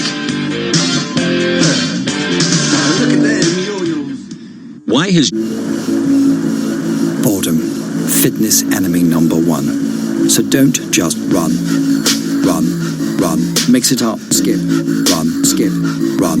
Give yourself a lift, mix it up, lift, mix it up, run, lift, splash, skip, lift, run. It's crunch time, skip, mix it up, run, mix it out of boxing class, skip, run, splash, skip, run. Mix it up at Virgin Active and get stronger, fitter, faster. Join now for 12 months and pay nothing until March. T's and C's apply. Run, mix it up, skip, mix it, run. Mix it.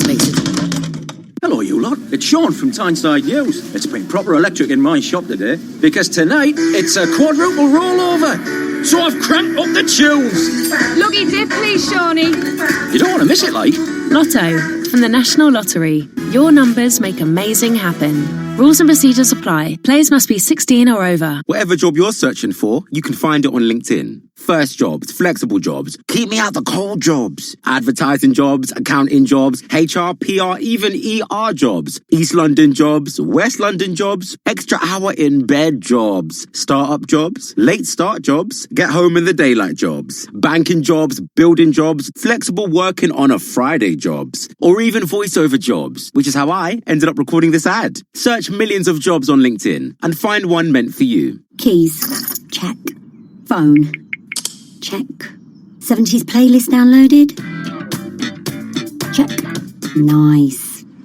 There's one more thing you should check before you leave. Your travel.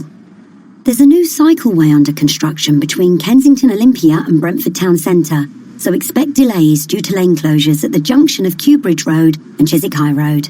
Plan ahead at tfl.gov.uk. To the Mayor of London and TfL, every journey matters. Hey, NFL fan, can't watch the game? Can't be there? No biggie.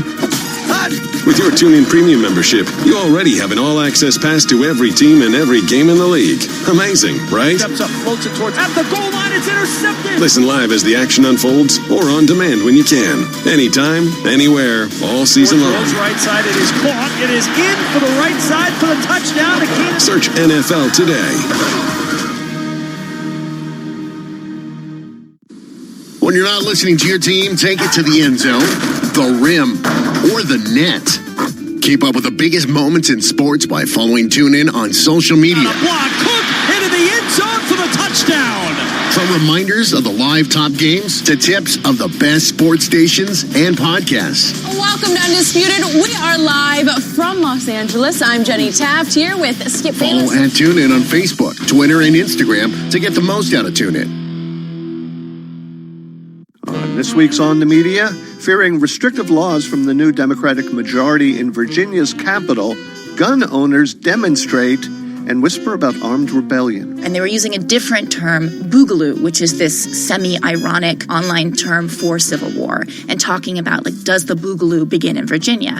Don't miss this week's On the Media from WNYC. Listen to the On the Media podcast from WNYC Studios on TuneIn today. Let's talk about the losers in a trade war. You benefit if you're just further away from China. So that you can too. What are the ramifications if she crumbles or doesn't crumble? Bloomberg Radio, the Bloomberg Business, Radio.com, and iHeartRadio apps, and BloombergRadio.com. Bloomberg, the world is listening.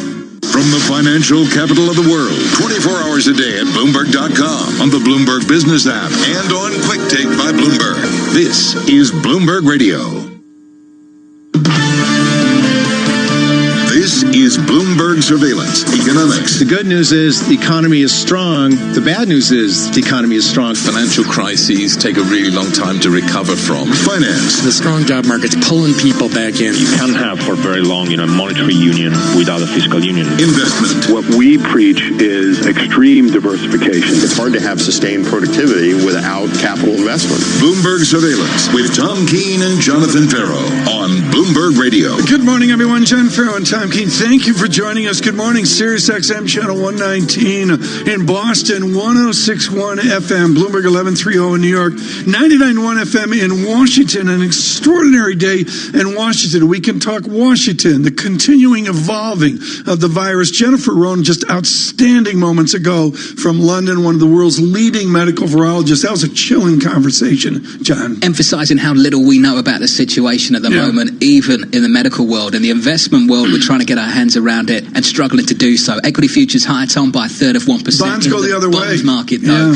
Treasury yields just a couple of basis points lower going into that Fed decision a little bit later. Round robin, we're going to go here with Lisa Bramble with three things. I'm going to start with Goldman Sachs. I want to talk about stories off the major radar right now. Mr. Solomon has a lot to prove in this discussion this morning. Yeah. For sure, in particular about their consumer business, and he's giving some guidance and shares up a little bit. I will say, though, other moves that really are catching my attention. General Electric actually coming out, really surging, nearly up 8% ahead of market open, and that comes after talking about their deleveraging efforts and saying their cash flow outlook is much better than people expected. And Lisa, you don't know this, but John, he had an entry point of $6 a share or something. Yeah, he has a lot of investment calls, and he's just not going to tell us about them. 93%. I'm going to do the most boring thing ever.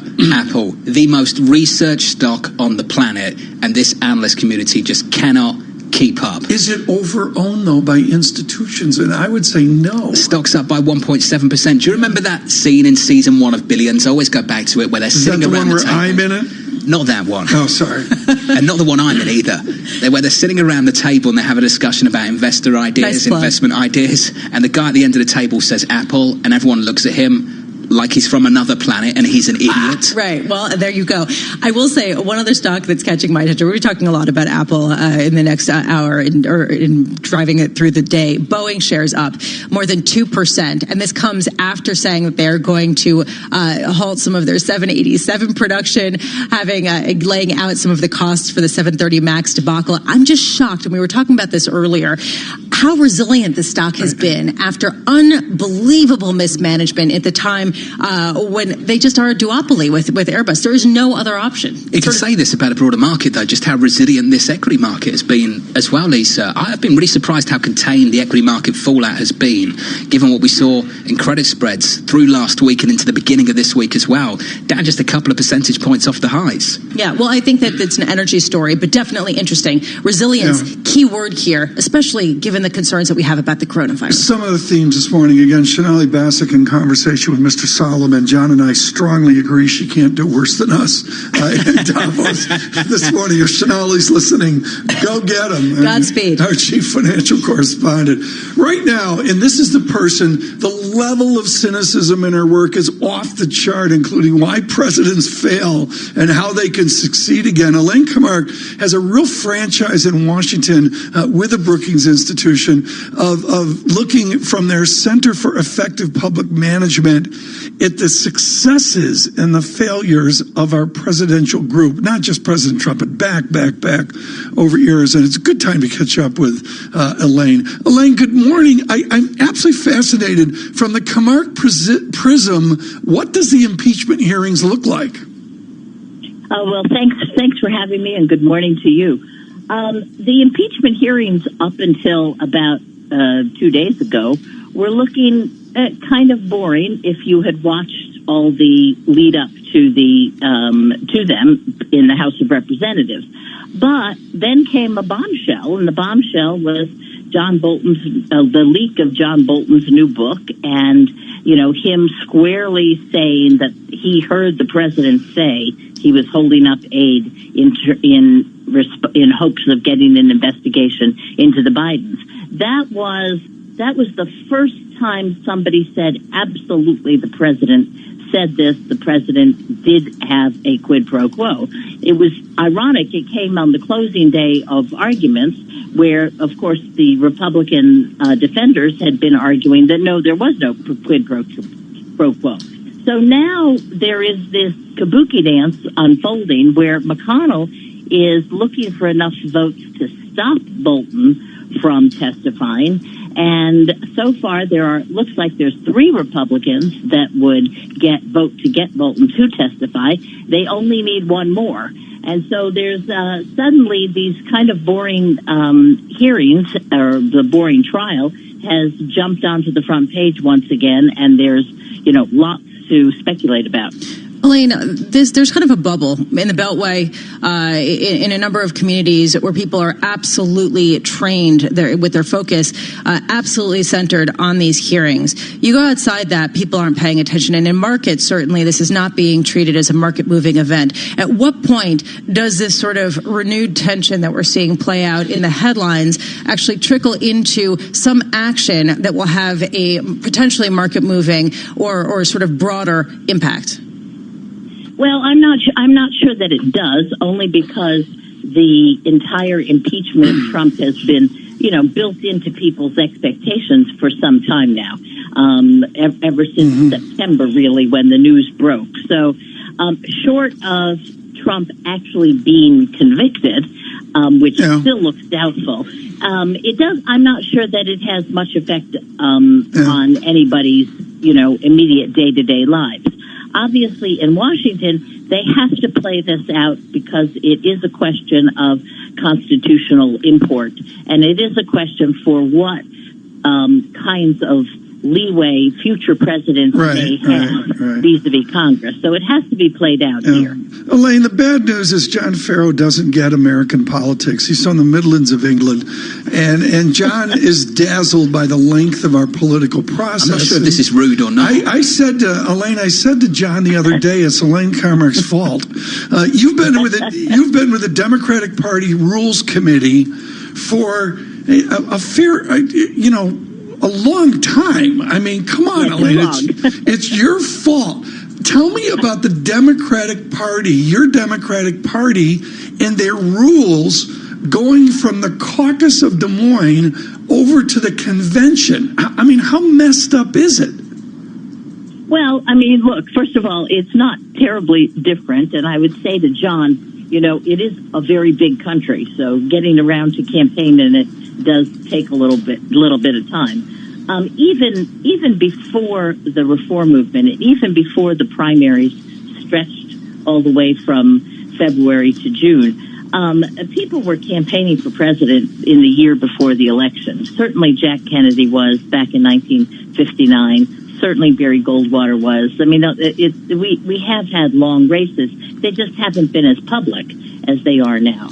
And essentially, this new system evolved quite by accident, okay? It evolved as a result of certain reform rules designed to open up the old system.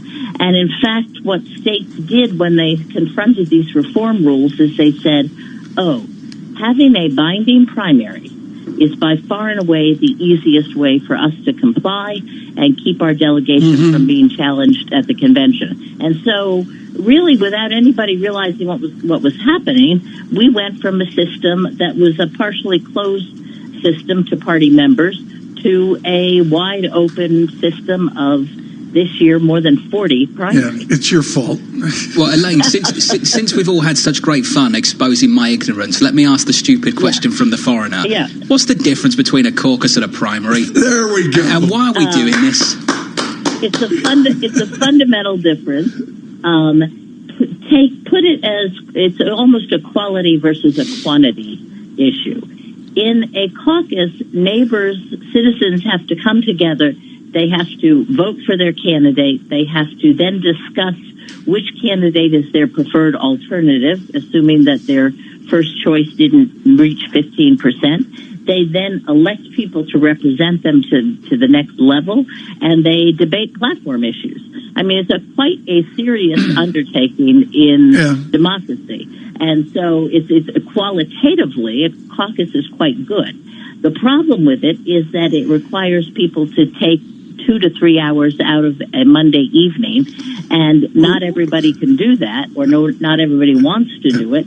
And therefore, you don't get nearly the same level of participation as you do in a primary. Elaine, you got to come back on and explain to Pharaoh and frankly to me as well what's going on. Elaine, come back. She's expert at this, and her books are piercing about the different presidents over the years, why presidents fail and how they can succeed again. Mr. Kamark from Brookings Institution. Very cool. Right now, with the news in New York City, here's Michael Barr. Tom, John, Lisa, thank you very much.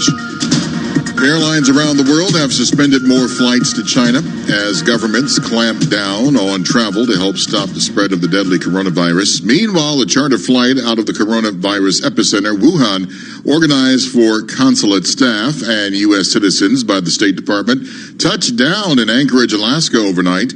The plane will refuel before continuing its final destination in Southern California later today. Patrick Stockstill is one of the lucky 200 passengers who managed to get a seat. Relieved, grateful, tired, exhausted, mentally and physically, but happy to be back. Once the plane lands in California, passengers will be quarantined for 3 days.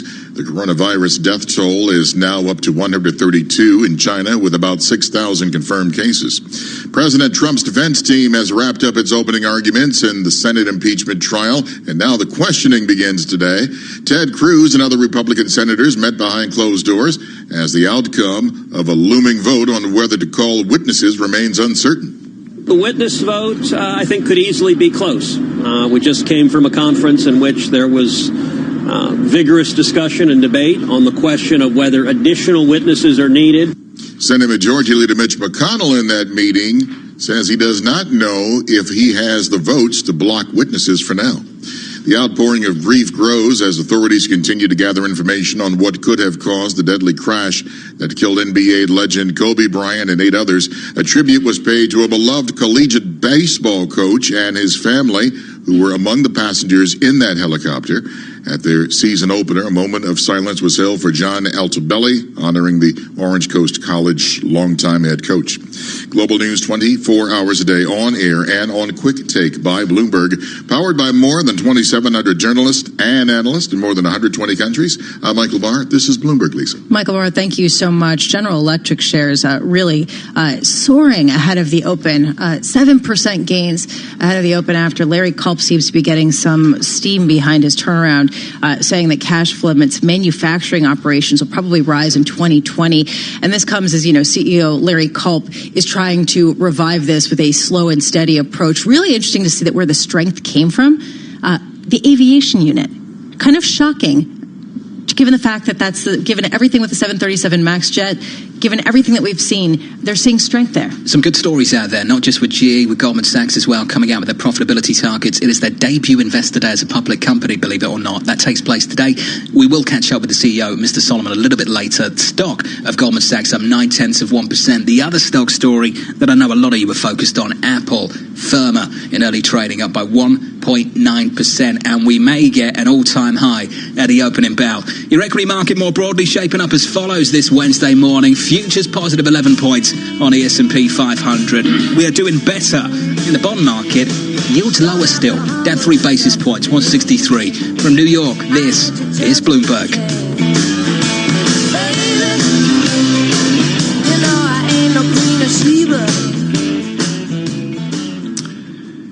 Asset managers who seize change to launch new strategies, add distribution channels, or exploit new technology to re-engineer the investor experience are often rewarded. However, in an industry paralyzed with complexity, few act with agility or decisively. Few run their businesses strategically, yet the most competitive managers in the market know with the right partner and a flexible operating system, you can. Go boldly toward change with SEI Investment Manager Services. I'm Steve Meyer, president of SEI's Investment Manager Services. At SEI, we understand the emerging forces that will define success for asset managers and what firms will need to compete tomorrow. That's why we continually optimize SEI's global operating platform. If your business requires greater agility, our advanced technology, integrated best-in-class systems, and multi-asset expertise can be your catalyst for business transformation.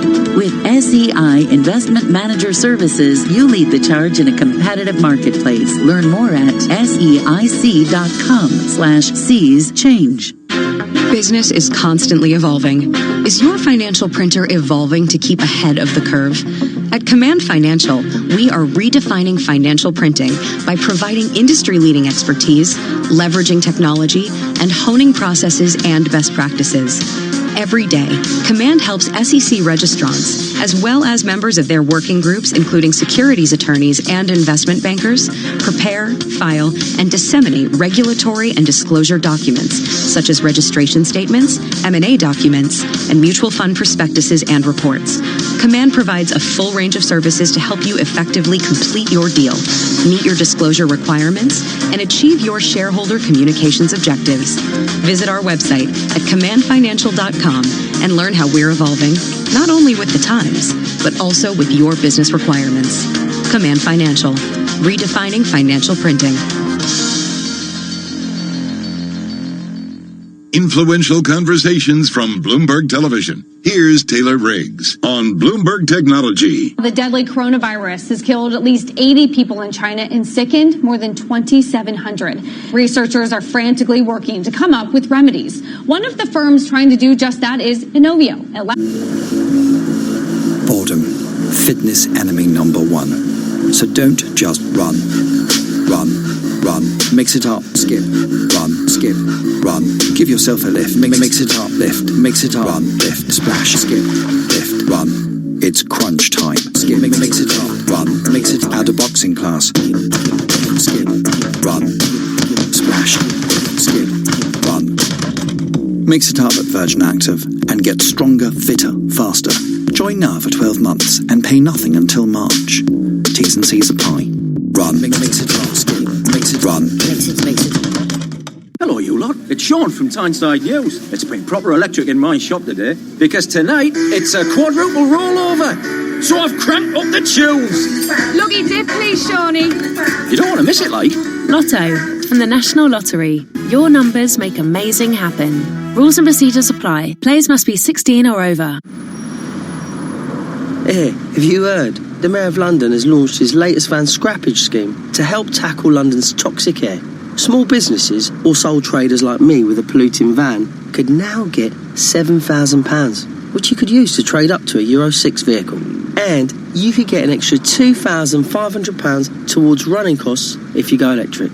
The scheme is now even easier to qualify for, and it's open to any businesses with up to 50 employees, like mine. So, I'm going to search TfL Scrappage to see if I'm eligible and apply. You should do the same. To the Mayor of London and TfL, every journey matters. Lines and breaking news 24 hours a day at Bloomberg.com, the Bloomberg Business app, and on Quick Take by Bloomberg. This is a Bloomberg Business Flash. And I'm Karen Moscow, 8:17 on Wall Street. Futures are higher this morning. We got the first word breaking news desk for today's morning call. Here's Bill Maloney. Bill, good morning. And good morning, Karen. U.S. futures have added to their gains since the last time we spoke, with Dow futures now up 137 points. S&P's gained 12, while the Nasdaq futures climb by 44. The U.S. 10 yield at 1.63%. Gold trading higher by 3. And Shanghai remained closed overnight, while European markets are also trading higher, led by gains in Italy and Spain. Back in the U.S. on the economic front at 8:30, trade balance and wholesale inventories. At 10 o'clock, pending home sales, and at 2 o'clock, the FOMC rate decision. After the bell last night, Starbucks EPS beat estimates. Apple sales forecast also beat estimates. And eBay's forecast missed estimates. Shares are down 4% in the pre-market. And regarding some of the earnings this morning, GE beat estimates. Shares are up 7% in the pre-market. Boeing's cash flow was not as weak as feared. MasterCard EPS beat estimates. And McDonald's is down 1% pre-market after its numbers. In deal news, L Brands is set to explore a breakup of the company. And wrapping things up, Harley-Davidson was raised to sector weight over at KeyBank, and Facebook raised to strong buy over at Raymond James. Live from the first breaking news desk, I'm Bill Maloney. Karen? Bill, thank you. To hear live breaking news over your Bloomberg type squawk on your terminal, SQUAWK. And that's a Bloomberg Business Flash. Tom, John, and Lisa. Very good, Karen. Thank you so much. To paint the picture, Mr. Solomon at Goldman Sachs spins records, and there are actual images in Davos late at night. I was not there, folks, full disclosure. Is that true? Report on the moment, but he has moved some spinning records at the Cloudflare you think he was piano there? bar to Well, I was at a particular party with Tom. Yeah. I don't know how late he stayed. I had to leave early. Did you? Vet Bill was sick, so I had to, Vet Bill the dog was sick. The dog was you were sick. in Switzerland, 4,000 miles away. That's had not to a good deal with excuse. that. Anyways, Mr. Solomon was there, and today he's at an investor day, commenting now on the body language at this original investor day, and also the announcement of a consumer and wealth management decision. Our Shanali Basak. Shanali, what was the room like when they announced they have a consumer and wealth management division? Well, Tom, it's something everybody wants to see them grow. I think that there is a great hope that Goldman can do this because Goldman has been the same thing for a very long time. A major investment bank, but a consumer division can help them improve their cost of funding. With that said, they want to achieve mid-teen returns in the longer term. Yeah. How they're going to do that still is a question mark. Well, maybe you'll get that after the fancy lunch you're no doubt going to have. My great question is does Goldman Sachs and the culture, the people, the fabric, do they want to be consumer and wealth management? By the way, speaking of fancy lunch, I'm looking at Nana's Joe's granola and honey syrup and smoothies. So I think something's already changing here down at Goldman Sachs, Tom. This is the granola and first time. smoothies. All I can say, At the Goldman Investor Tom Day. Keene is asking about the body language and the menu at Investor Day. I'm asking about the culture of Goldman Sachs. Shanali, you follow this. I mean, to be cut to the chase, is Goldman Sachs on board with Mr. Solomon in this revolution? If they're not, you're not seeing it today. We saw one after another. John Waldron, Stephen Scher, Greg Lemkow, the head of investment banking, the consumer division, all walk in with their ties on, whisking in with their suits flowing. They are ready to go today. The team is on board. All of them are presenting today. We'll hear about the consumer plan around 10:30 when we're hearing each of the division heads report one after another. Can I tell you an interesting stat here? If you're thinking Goldman is less exclusive than it was in the past, 28,000 applicants for its 2019 summer program, less than 500 positions filled. So, yes, is it competitive? Do the investment banking, yes, the culture will change, but as of today, they are still Goldman Sachs. Well, I imagine the intern program is going to be popular because the intern program pays big time. Shanali, let's talk about the list of targets that you get from Goldman today, and then the list of targets we have at Morgan Stanley. How ambitious are these targets at Goldman?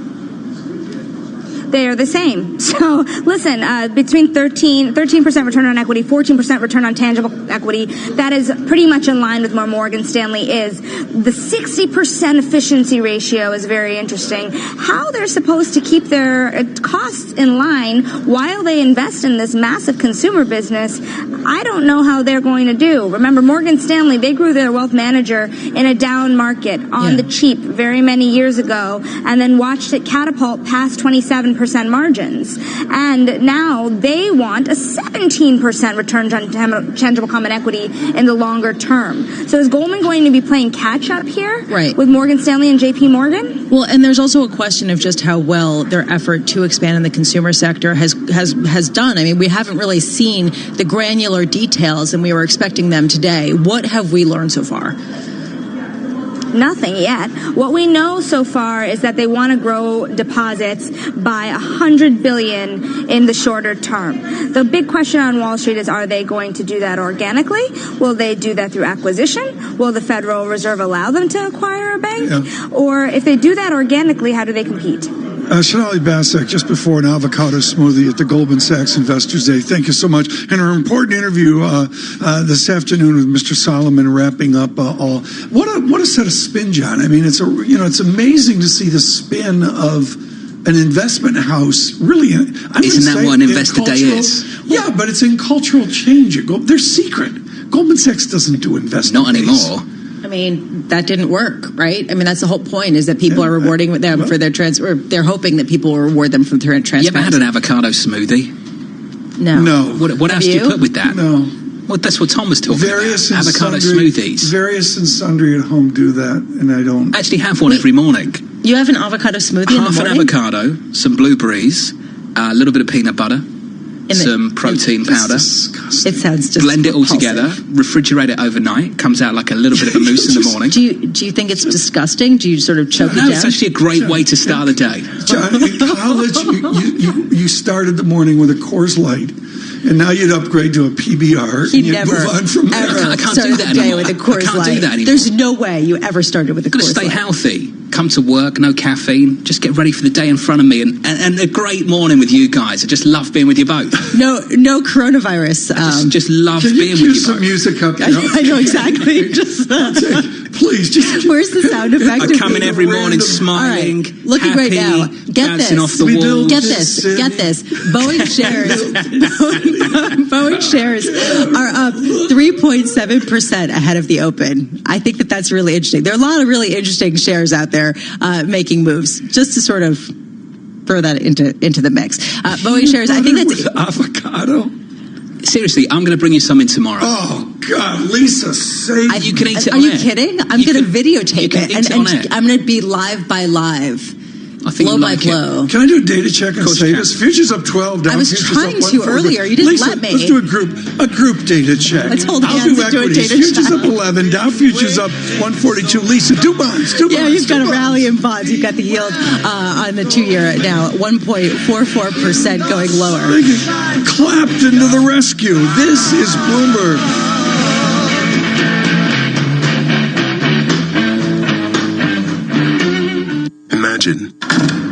Imagine being denied an apartment because of your religion, or your race, or because you have children, or a disability. It's so wrong. Yes, but who has the power to stop this? You do. Each of us has the power. The law is on your side. It's illegal for landlords to discriminate because of race, color, religion, sex, national origin, disability, or familial status. If you suspect that you have experienced housing discrimination, file a complaint with HUD immediately so we can investigate it. Fair housing is your right. Use it. To learn more, visit HUD.gov/fairhousing. That's HUD.gov/fairhousing.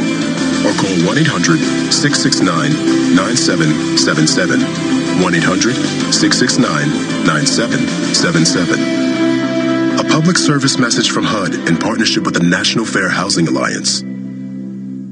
Why do hedge funds and other alternative managers rely on Pershing for a highly personalized experience? Mark Alderati, a managing director at BNY Mellon's Pershing and head of Prime Services, explains. In today's fast-paced environment, where the only constants are change and volatility, you need a prime broker who's both steady and agile, focused on supporting your needs so that you can focus on growing your business and producing results.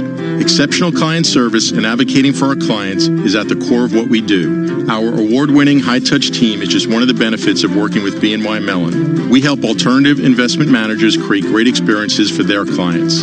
Whether it's customized financing, securities lending solutions, platform access, or outsourced trading, BNY Mellon's Pershing is a prime broker who's committed to this business and dedicated to meeting your evolving demands. To learn more about the unique and industry-leading solutions for hedge funds and other alternative managers, visit Pershing.com. Pershing LLC. Member FINRA, NYSE, SIPC.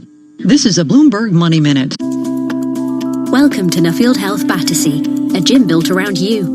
You get regular health MOTs to create a plan that works for you, with physios and personal trainers on site.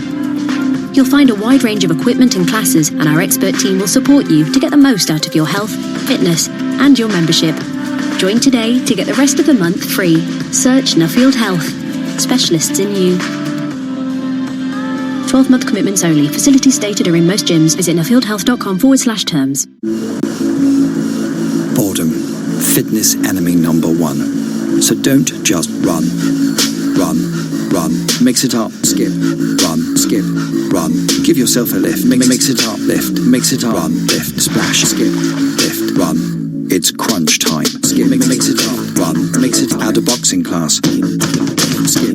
Run. Splash. Skip. Run. Mix it up at Virgin Active and get stronger, fitter, faster. Join now for 12 months and pay nothing until March. T's and C's apply. Run. Mix it up. Skip. Mix it. Run. Mix it. Hello, you lot. It's Sean from Tyneside News. It's been proper electric in my shop today because tonight it's a quadruple rollover. So I've cranked up the tunes. Looky dip, please, Shawnee.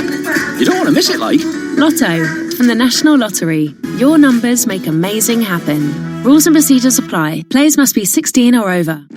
Broadcasting live from the Bloomberg Interactive Brokers Studio in New York. Bloomberg 1130 to Washington, D.C. Bloomberg 99.1 to Boston.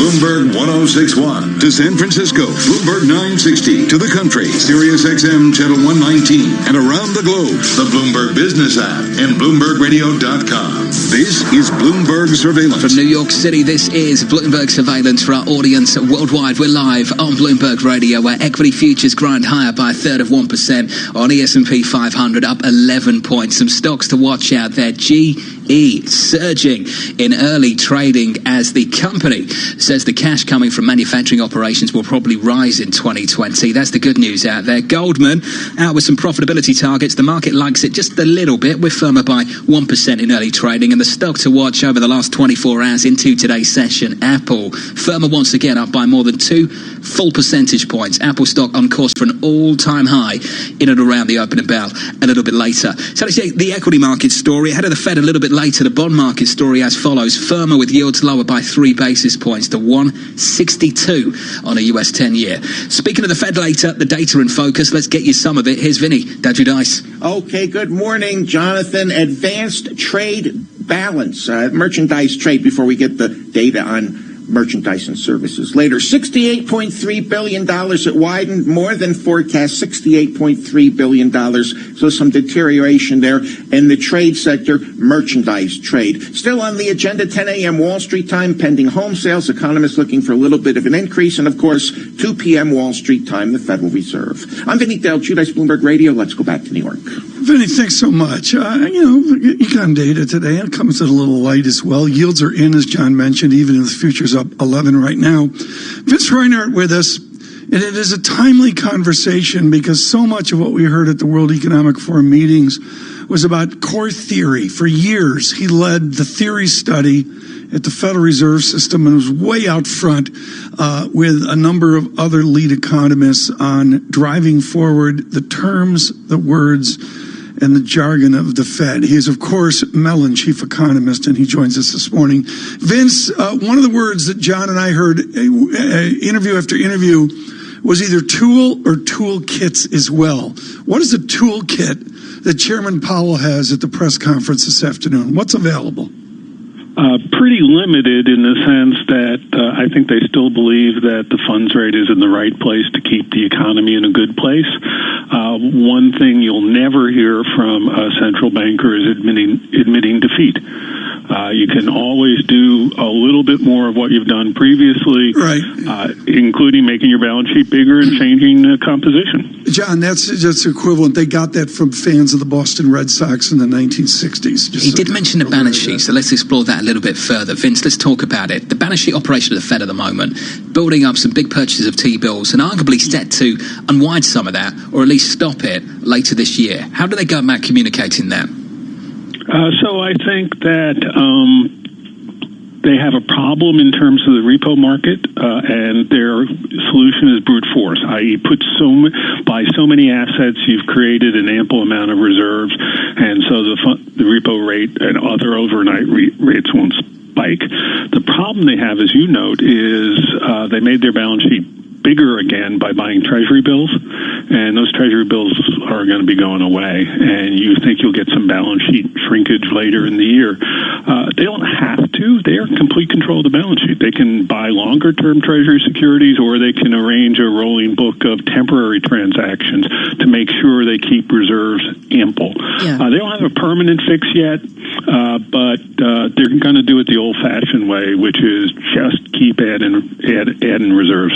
Vince, there's sort of a key question for markets about the Fed and the potential for them to start tapering off some of their T-bill purchases.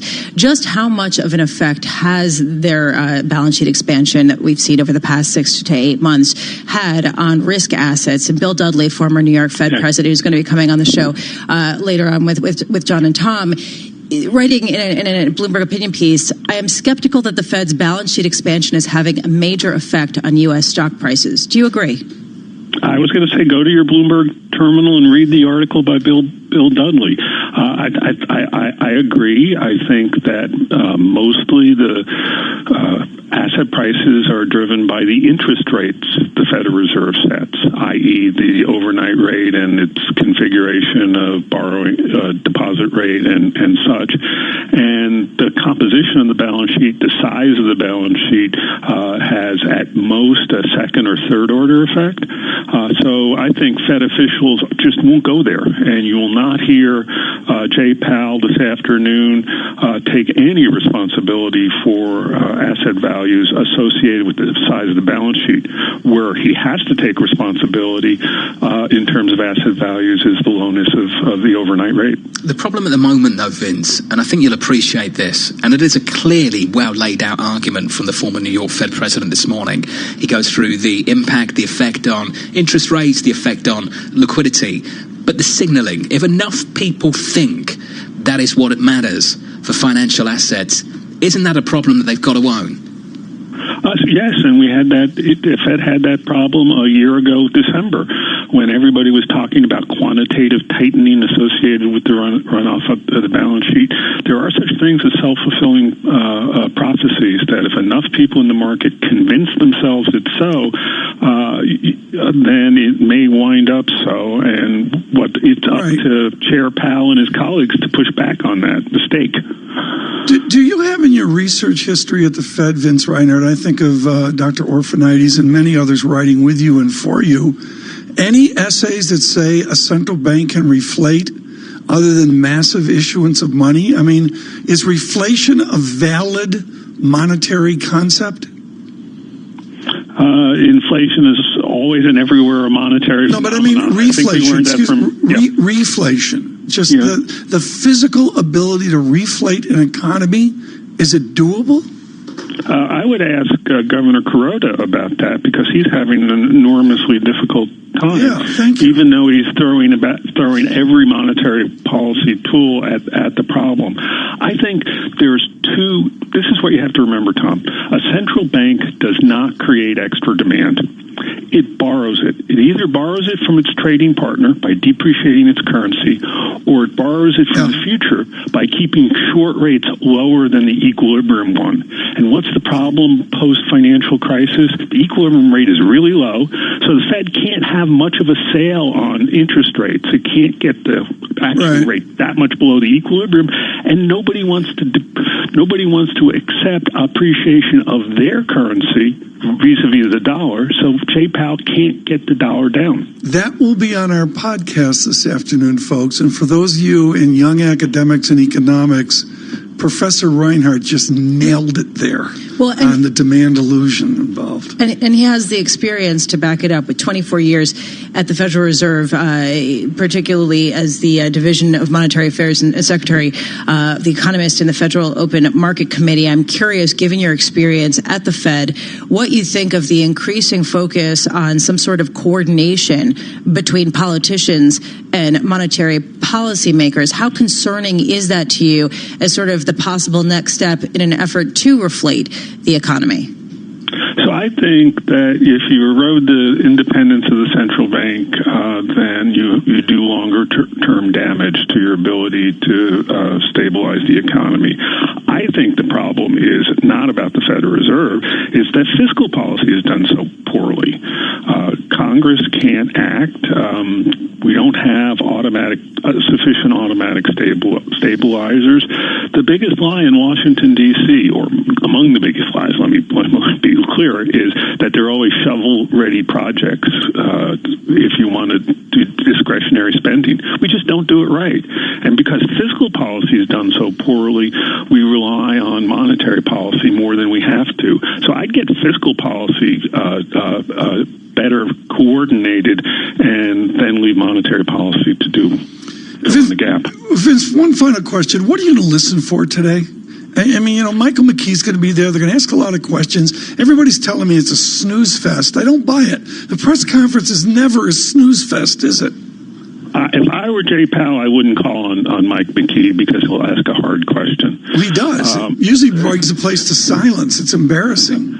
So I think there are two things. The one is how Jay Powell walks the fine line as reporters ask questions about late-breaking events. What is the coronavirus? How does it mean? You have to be empathetic, but you also don't want to overstate what it means for the U.S. economy. So that will be a test of his diplomatic skills. What I listen for is how asymmetric the guardrails around the current funds rate. I think they'd be much more willing to ease than they would be tighten. We got that in December, and here's his chance to explain that again. Wonderful. Vince Reinhardt, thank you so much. Just brilliant there in the middle, talking about demand dynamics, the IS curve, the real economy folding into the Fed wishes. I love that phrase, though. How flexible the guardrails are around the Fed funds rate right now, how asymmetric they are, which basically goes to something really, to make it really simple. The Fed has basically told pretty much everyone in the last couple of months that if things get better, they won't get in the way, they won't hike. But if things get worse, they'll be ready to cut again. And I think that shift in the reaction function of the last 12 months, emphasized in the last couple of months, is really important. I think it's really important to know that Jay Powell really desperately wants this to be a snooze fest because they don't want to change the narrative right now. That's basically the goal. Snooze fest can be a couple things. One, it can be boring, but the real thing about a snooze fest is does it move markets? And we'll know that, as we watch as we do the Fed coverage with Scarlett Fu on Shonali Basic's interview. Really looking forward to that coverage a little bit later. And the Goldman Sachs Investors Day, I don't think that's going to be a snooze fest. I'm going to get some top news worldwide from New York City with Michael Barr. Good morning to you, Michael. Good morning, John. Good morning, Lisa. Good morning, Tom. A new phase for President Trump's impeachment trial. 2 days of questions from U.S. senators. Senate Majority Leader Mitch McConnell says he does not have enough votes to block calls for witnesses, particularly former National Security Advisor John Bolton. Senator Amy Klobuchar hit the campaign trail just hours after the trial adjourned yesterday. She spoke to a crowd in Council Bluffs, Iowa. Senator McConnell announced that he didn't think he had the votes or wasn't sure if he had the votes to stop witnesses. So we will see. A plane evacuating more than 200 Americans from the Chinese city of Wuhan has continued on from Alaska to California. The The plane is carrying evacuees from the U.S. consulate after the region in China became ground zero for an outbreak of the deadly strain of coronavirus. Alaska's chief medical examiner, Dr. Ann Zink, says they've been closely monitoring throughout the process. China did a separate screening process before the passengers were allowed into the airport. And then the U.S. government had their own screening process at that point. They did travel with medics en route who continued to monitor the patients en route. And then when they arrived here, they were initially screened both with a temperature check as well as a whole bunch of questions. And then they went through customs, and then they were also screened again prior to coming out. British Airways, along with United, are suspending flights to China as fears spread about the outbreak of the virus that has killed more than 130 people. More U.S. service members suffered brain injuries than previously known from the Iranian missile attack on troops in Iraq earlier this month. 16 more cases have been added to those that the Pentagon officials announced last week, raising the toll to 50. Global news 24 hours a day, on air and on Quick Take by Bloomberg, powered by more than 2,700 journalists and analysts in more than 120 countries. I'm Michael Bard. This is Bloomberg, John. Michael Bard, thank you very much, sir. It's official. I'm getting requests for my smoothie recipe. Yeah. I'm distributing it online for anyone that wants it. We also got some requests for you to bring in your smoothie. We will record Tom Keane eating a healthy smoothie. That will be documented. Remember when the it cleanse happens. thing? They made me do that. Well, I think we're going to make you do a smoothie cleanse. When did you ever do a cleanse? I cleansed for I cleansed 2 for hours. What did you cleanse with, Scott? 2 hours. It was like, it was a cleanse with Scotch. Pete. It was a Pete approach. Is that what it was? It's the latest kind of diet. Equity futures this morning up 8, just rolling off session highs. We're up by 0.2%. McAllen cleanse. Peanut butter with avocado. You're going to love it from New York.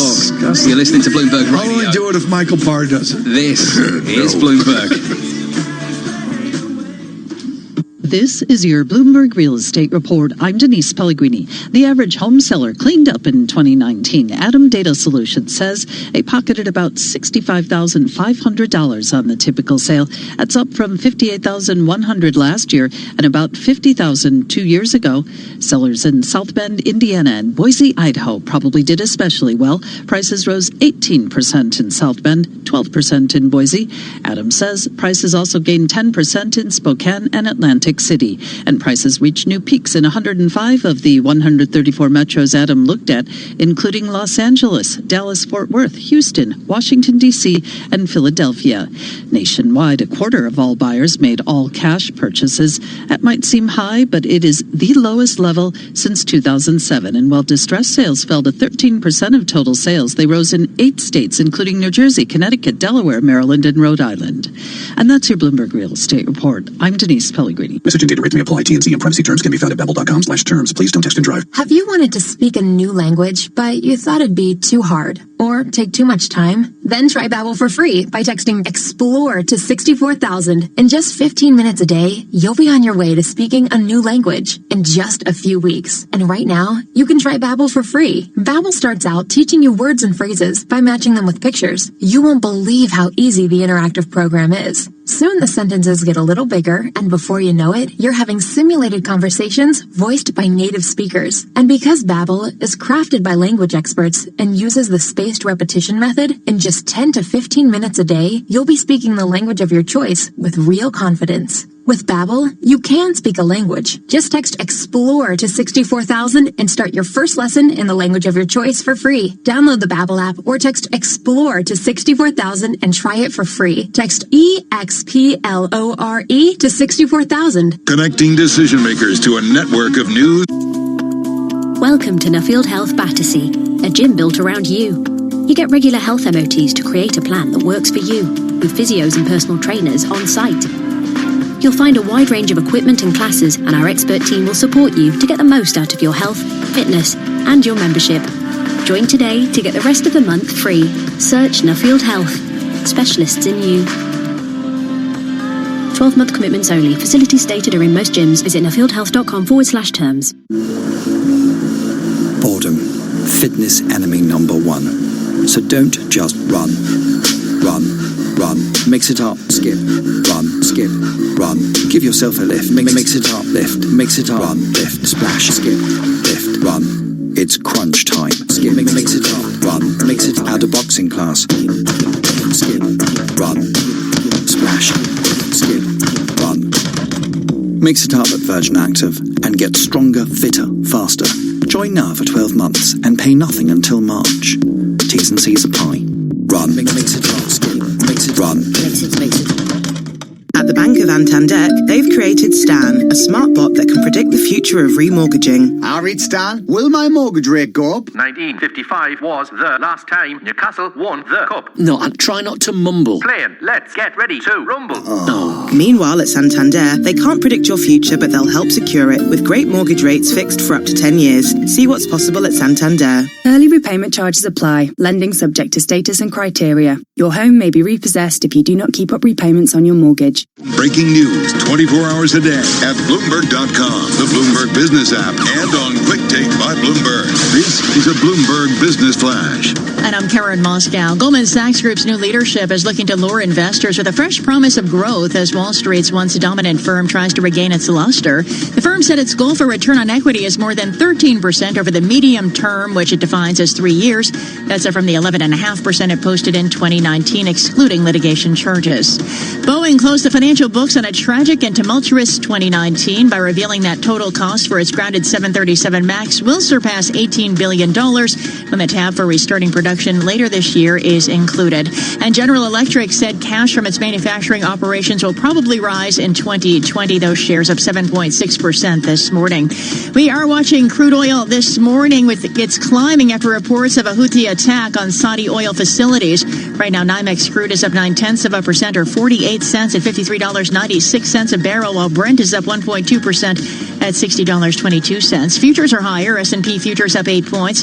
Dow futures up 126 and NASDAQ futures up 33. The DAX in Germany is up 0.2%. 10-year Treasury up 11/32, yield 1.61%, and the yield on the 2-year 1.43%. The euro 1.0997 against the dollar. British pound 1.2998. And the yen at 109.11. And that's a Bloomberg Business Flash. Tom and Lisa. Thanks so much, Karen. Greatly appreciate it. Okay, we're going to go logarithmic here in long term on the General Electric Company of Schenectady, New York. The 70s went nowhere. And then there was a moonshot from 1982-ish to 2001. Let's call it from $1 a share to 40 a share. And then there's been an oscillating train wreck since 2002.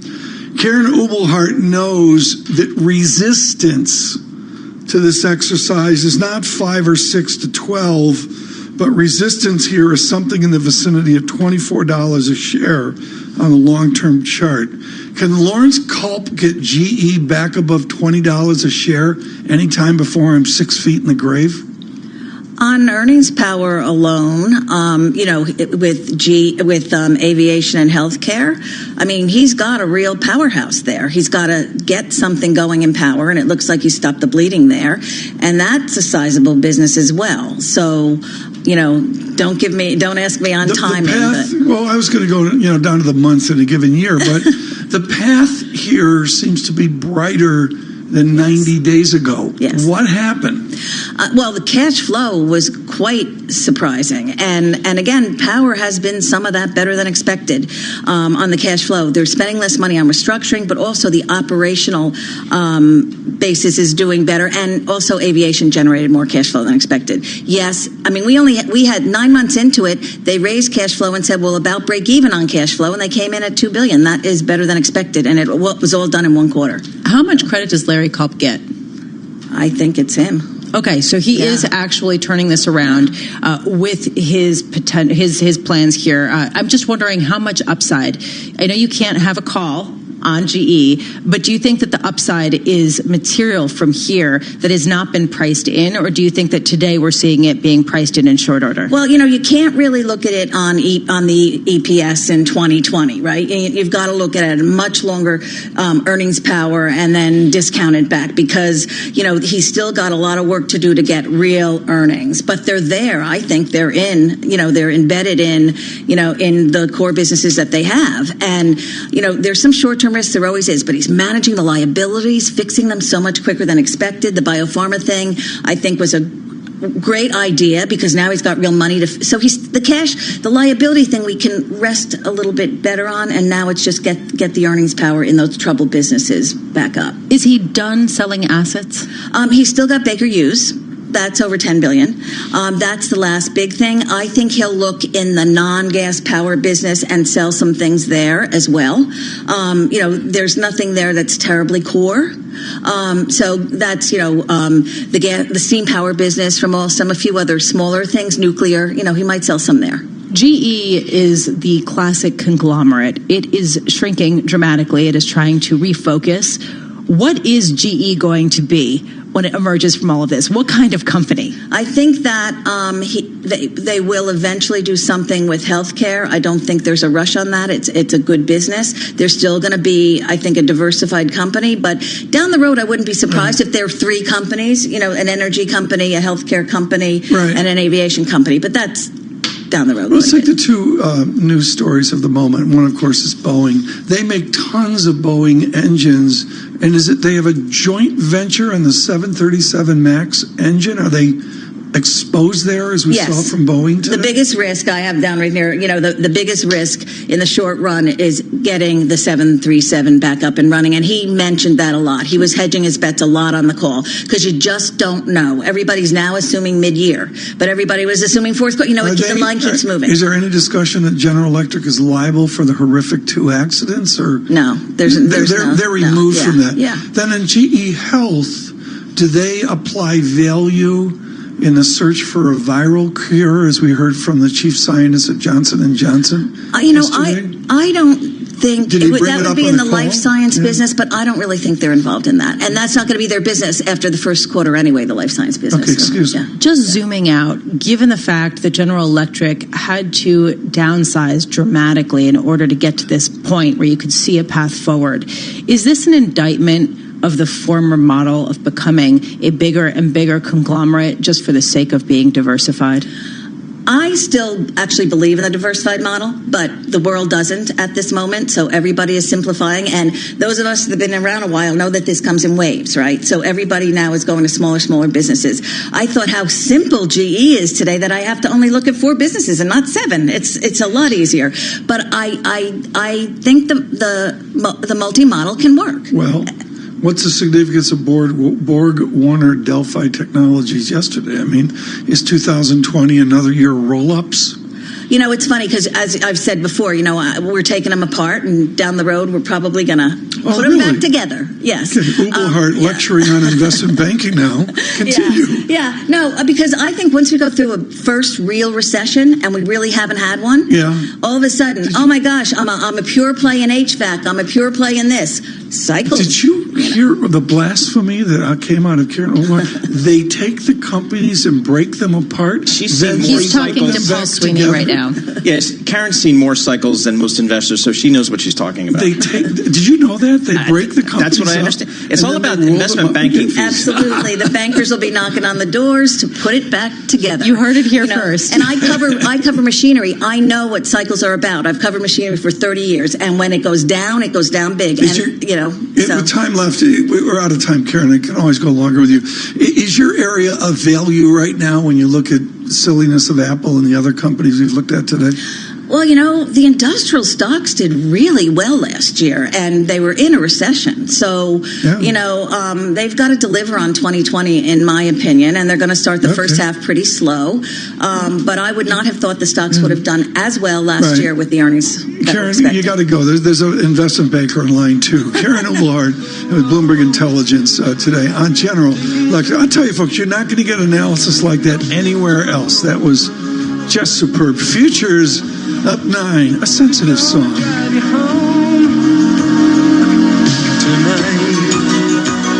Why has JD Power? Welcome to Nuffield Health Battersea, a gym built around you. You get regular health MOTs to create a plan that works for you, with physios and personal trainers on site. You'll find a wide range of equipment and classes, and our expert team will support you to get the most out of your health, fitness, and your membership. Join today to get the rest of the month free. Search Nuffield Health. Specialists in you. 12-month commitments only. Facilities stated are in most gyms. Visit nuffieldhealth.com/terms. Boredom. Fitness enemy number one. So don't just run. Run. Run. Mix it up. Skip. Run. Skip. Run. Give yourself a lift. Mix it up. Lift. Mix it up. Run. Lift. Splash. Skip. Lift. Run. It's crunch time. Skip. Mix it up. Run. Mix it out of boxing class. Skip. Run. Splash. Skip. Run. Mix it up at Virgin Active and get stronger, fitter, faster. Join now for 12 months and pay nothing until March. T's and C's apply. Run. Mix it up. Skip. Mix it. Run. Mix it. Hello, you lot. It's Sean from Tyneside News. It's been proper electric in my shop today because tonight it's a quadruple rollover. So I've cranked up the tunes. Loggy dip, please, Shawnee. You don't want to miss it, like. Lotto. From the National Lottery. Your numbers make amazing happen. Rules and procedures apply. Players must be 16 or over. Hey, have you heard? The Mayor of London has launched his latest van scrappage scheme to help tackle London's toxic air. Small businesses or sole traders like me with a polluting van could now get £7,000, which you could use to trade up to a Euro 6 vehicle. And you could get an extra £2,500 towards running costs if you go electric. The scheme is now even easier to qualify for, and it's open to any businesses with up to 50 employees, like mine. So, I'm going to search TfL scrappage to see if I'm eligible and apply. You should do the same. To the Mayor of London and TfL, every journey matters. This is not a cat. This is not a rocket. And this is not a sale. That's right. At Smarty Mobile, we're not having a sale. While others are slashing prices, we're introducing our best ever new plans. Take our new 30-gig data SIM for just £10 a month. With unlimited calls and texts and no speed restrictions, credit checks or contract tying you down, why shop around? New plans, great value. Now that's Smarty. Grab yours today. Search Smarty Mobile. See smarty.co.uk for terms. I pledge to leave a gift in my will. Cancer Research UK. To live a fuller life. To save more lives like my mum's. Gifts in wills fund over a third of Cancer Research UK's life-saving research. I pledge to continue researching. To find new treatments for patients. To stop cancer from coming back. Pledge right now to leave a gift in your will to Cancer Research UK, and together we will beat cancer for future generations. To find out more, search Cancer Research UK, pledge. The first time. We always talk about the losers in a trade war. You benefit if you're just further away from China. So that you can too. What are the ramifications if she crumbles or doesn't crumble? Bloomberg Radio, the Bloomberg Business, Radio.com, and iHeartRadio apps, and BloombergRadio.com. Bloomberg, the world is listening. From the financial capital of the world, 24 hours a day at Bloomberg.com, on the Bloomberg Business app, and on Quick Take by Bloomberg. This is Bloomberg Radio. This is Bloomberg Surveillance Economics. The Federal Reserve's independence is crucial. Central banks should be prepared and not presumptuous. Finance. In order to grow, you need to innovate. Global money doesn't like uncertainty. Investment. I think the issue in the market is really more about the possibility of a recession in the next couple of years. I do think we need to get back to where we have always been, the American dream. Bloomberg Surveillance with Tom Keene and Paul Sweeney on Bloomberg Radio. Good morning, everyone. Paul Sweeney and Tom Keene. An important hour. This Fed day, we look to 2 p.m. Of course, the Fed decides. We'll have much more later on this afternoon. In this hour, the former president of the New York Federal Reserve, William Dudley, scheduled to be with us. And Austin Goolsbee as well, the former chairman of President Obama's Council of Economic Advisors. So it'll be a smart hour to move forward the global discussion. We do that with our toys from Apple with a 38% margin. Paul, to me, the absolute single thing is a certitude you and I heard 10, 12, 14 years ago that as they grew, they could never maintain margin. They did. They certainly did, Tom. And I think they were seeing it both from the hardware side of the business, the phones, the iPhone 11, the AirPods, which I know you've lost 3 or 4 pairs already. And then the services business came in a little bit slower than expected, but that's a very high margin business for them. Yeah. David Wilson with us. David, I did my inner David Wilson this morning. I got out the HP12C and calculated $462 a share, David, as a $2 trillion company, assuming no share buybacks. But I can't do that, can I? Not yet. They're going to buy back more shares, right? No, absolutely. I mean, that's certainly part of the plan, along with paying dividends. And, the shares are up about 2% in early trading, so the price tag of those buybacks is rising. And, the iPhone maker's revenue for the fiscal first quarter beat analyst average estimate in a Bloomberg survey by the most in 5 years. Earnings also surpassed projections as smartphone demand rebounded and watch sales surged. And Apple was the only company in the Dow Jones Industrial Average that's up in early trading. Boeing higher by 3%. Now, the plane maker went through less cash in the fourth quarter than analysts expected, even though they did have a loss for the period. And as far as the 737 MAX goes, the plane maker estimated that the cost of grounding that jet will ultimately exceed $18 billion. Now, that total includes compensation to airlines and deferred production costs. So maybe the idea that they're getting a handle on their expenses is going over well. To open this up into the two of you with different views, are you thunderstruck at how the stock has not broken through long-term resistance, that it's been nicely supported above $300 a share? Well, I look at it peak to trough, and the stock's lost 30-35% of its value from that peak back in March of last year. So, I mean, it's definitely taken a hit. But you're right. I mean, but as George Ferguson and others will tell you, it's a duopoly. People got to fly these planes going forward. So it's just a question of when, I guess. Is that right, Dave? It sure looks that way. I mean, when you think Boeing and Airbus really sort of dominate the market for those kinds of planes that airlines fly, I mean, it does show you that people are willing to hang in there with Boeing at least.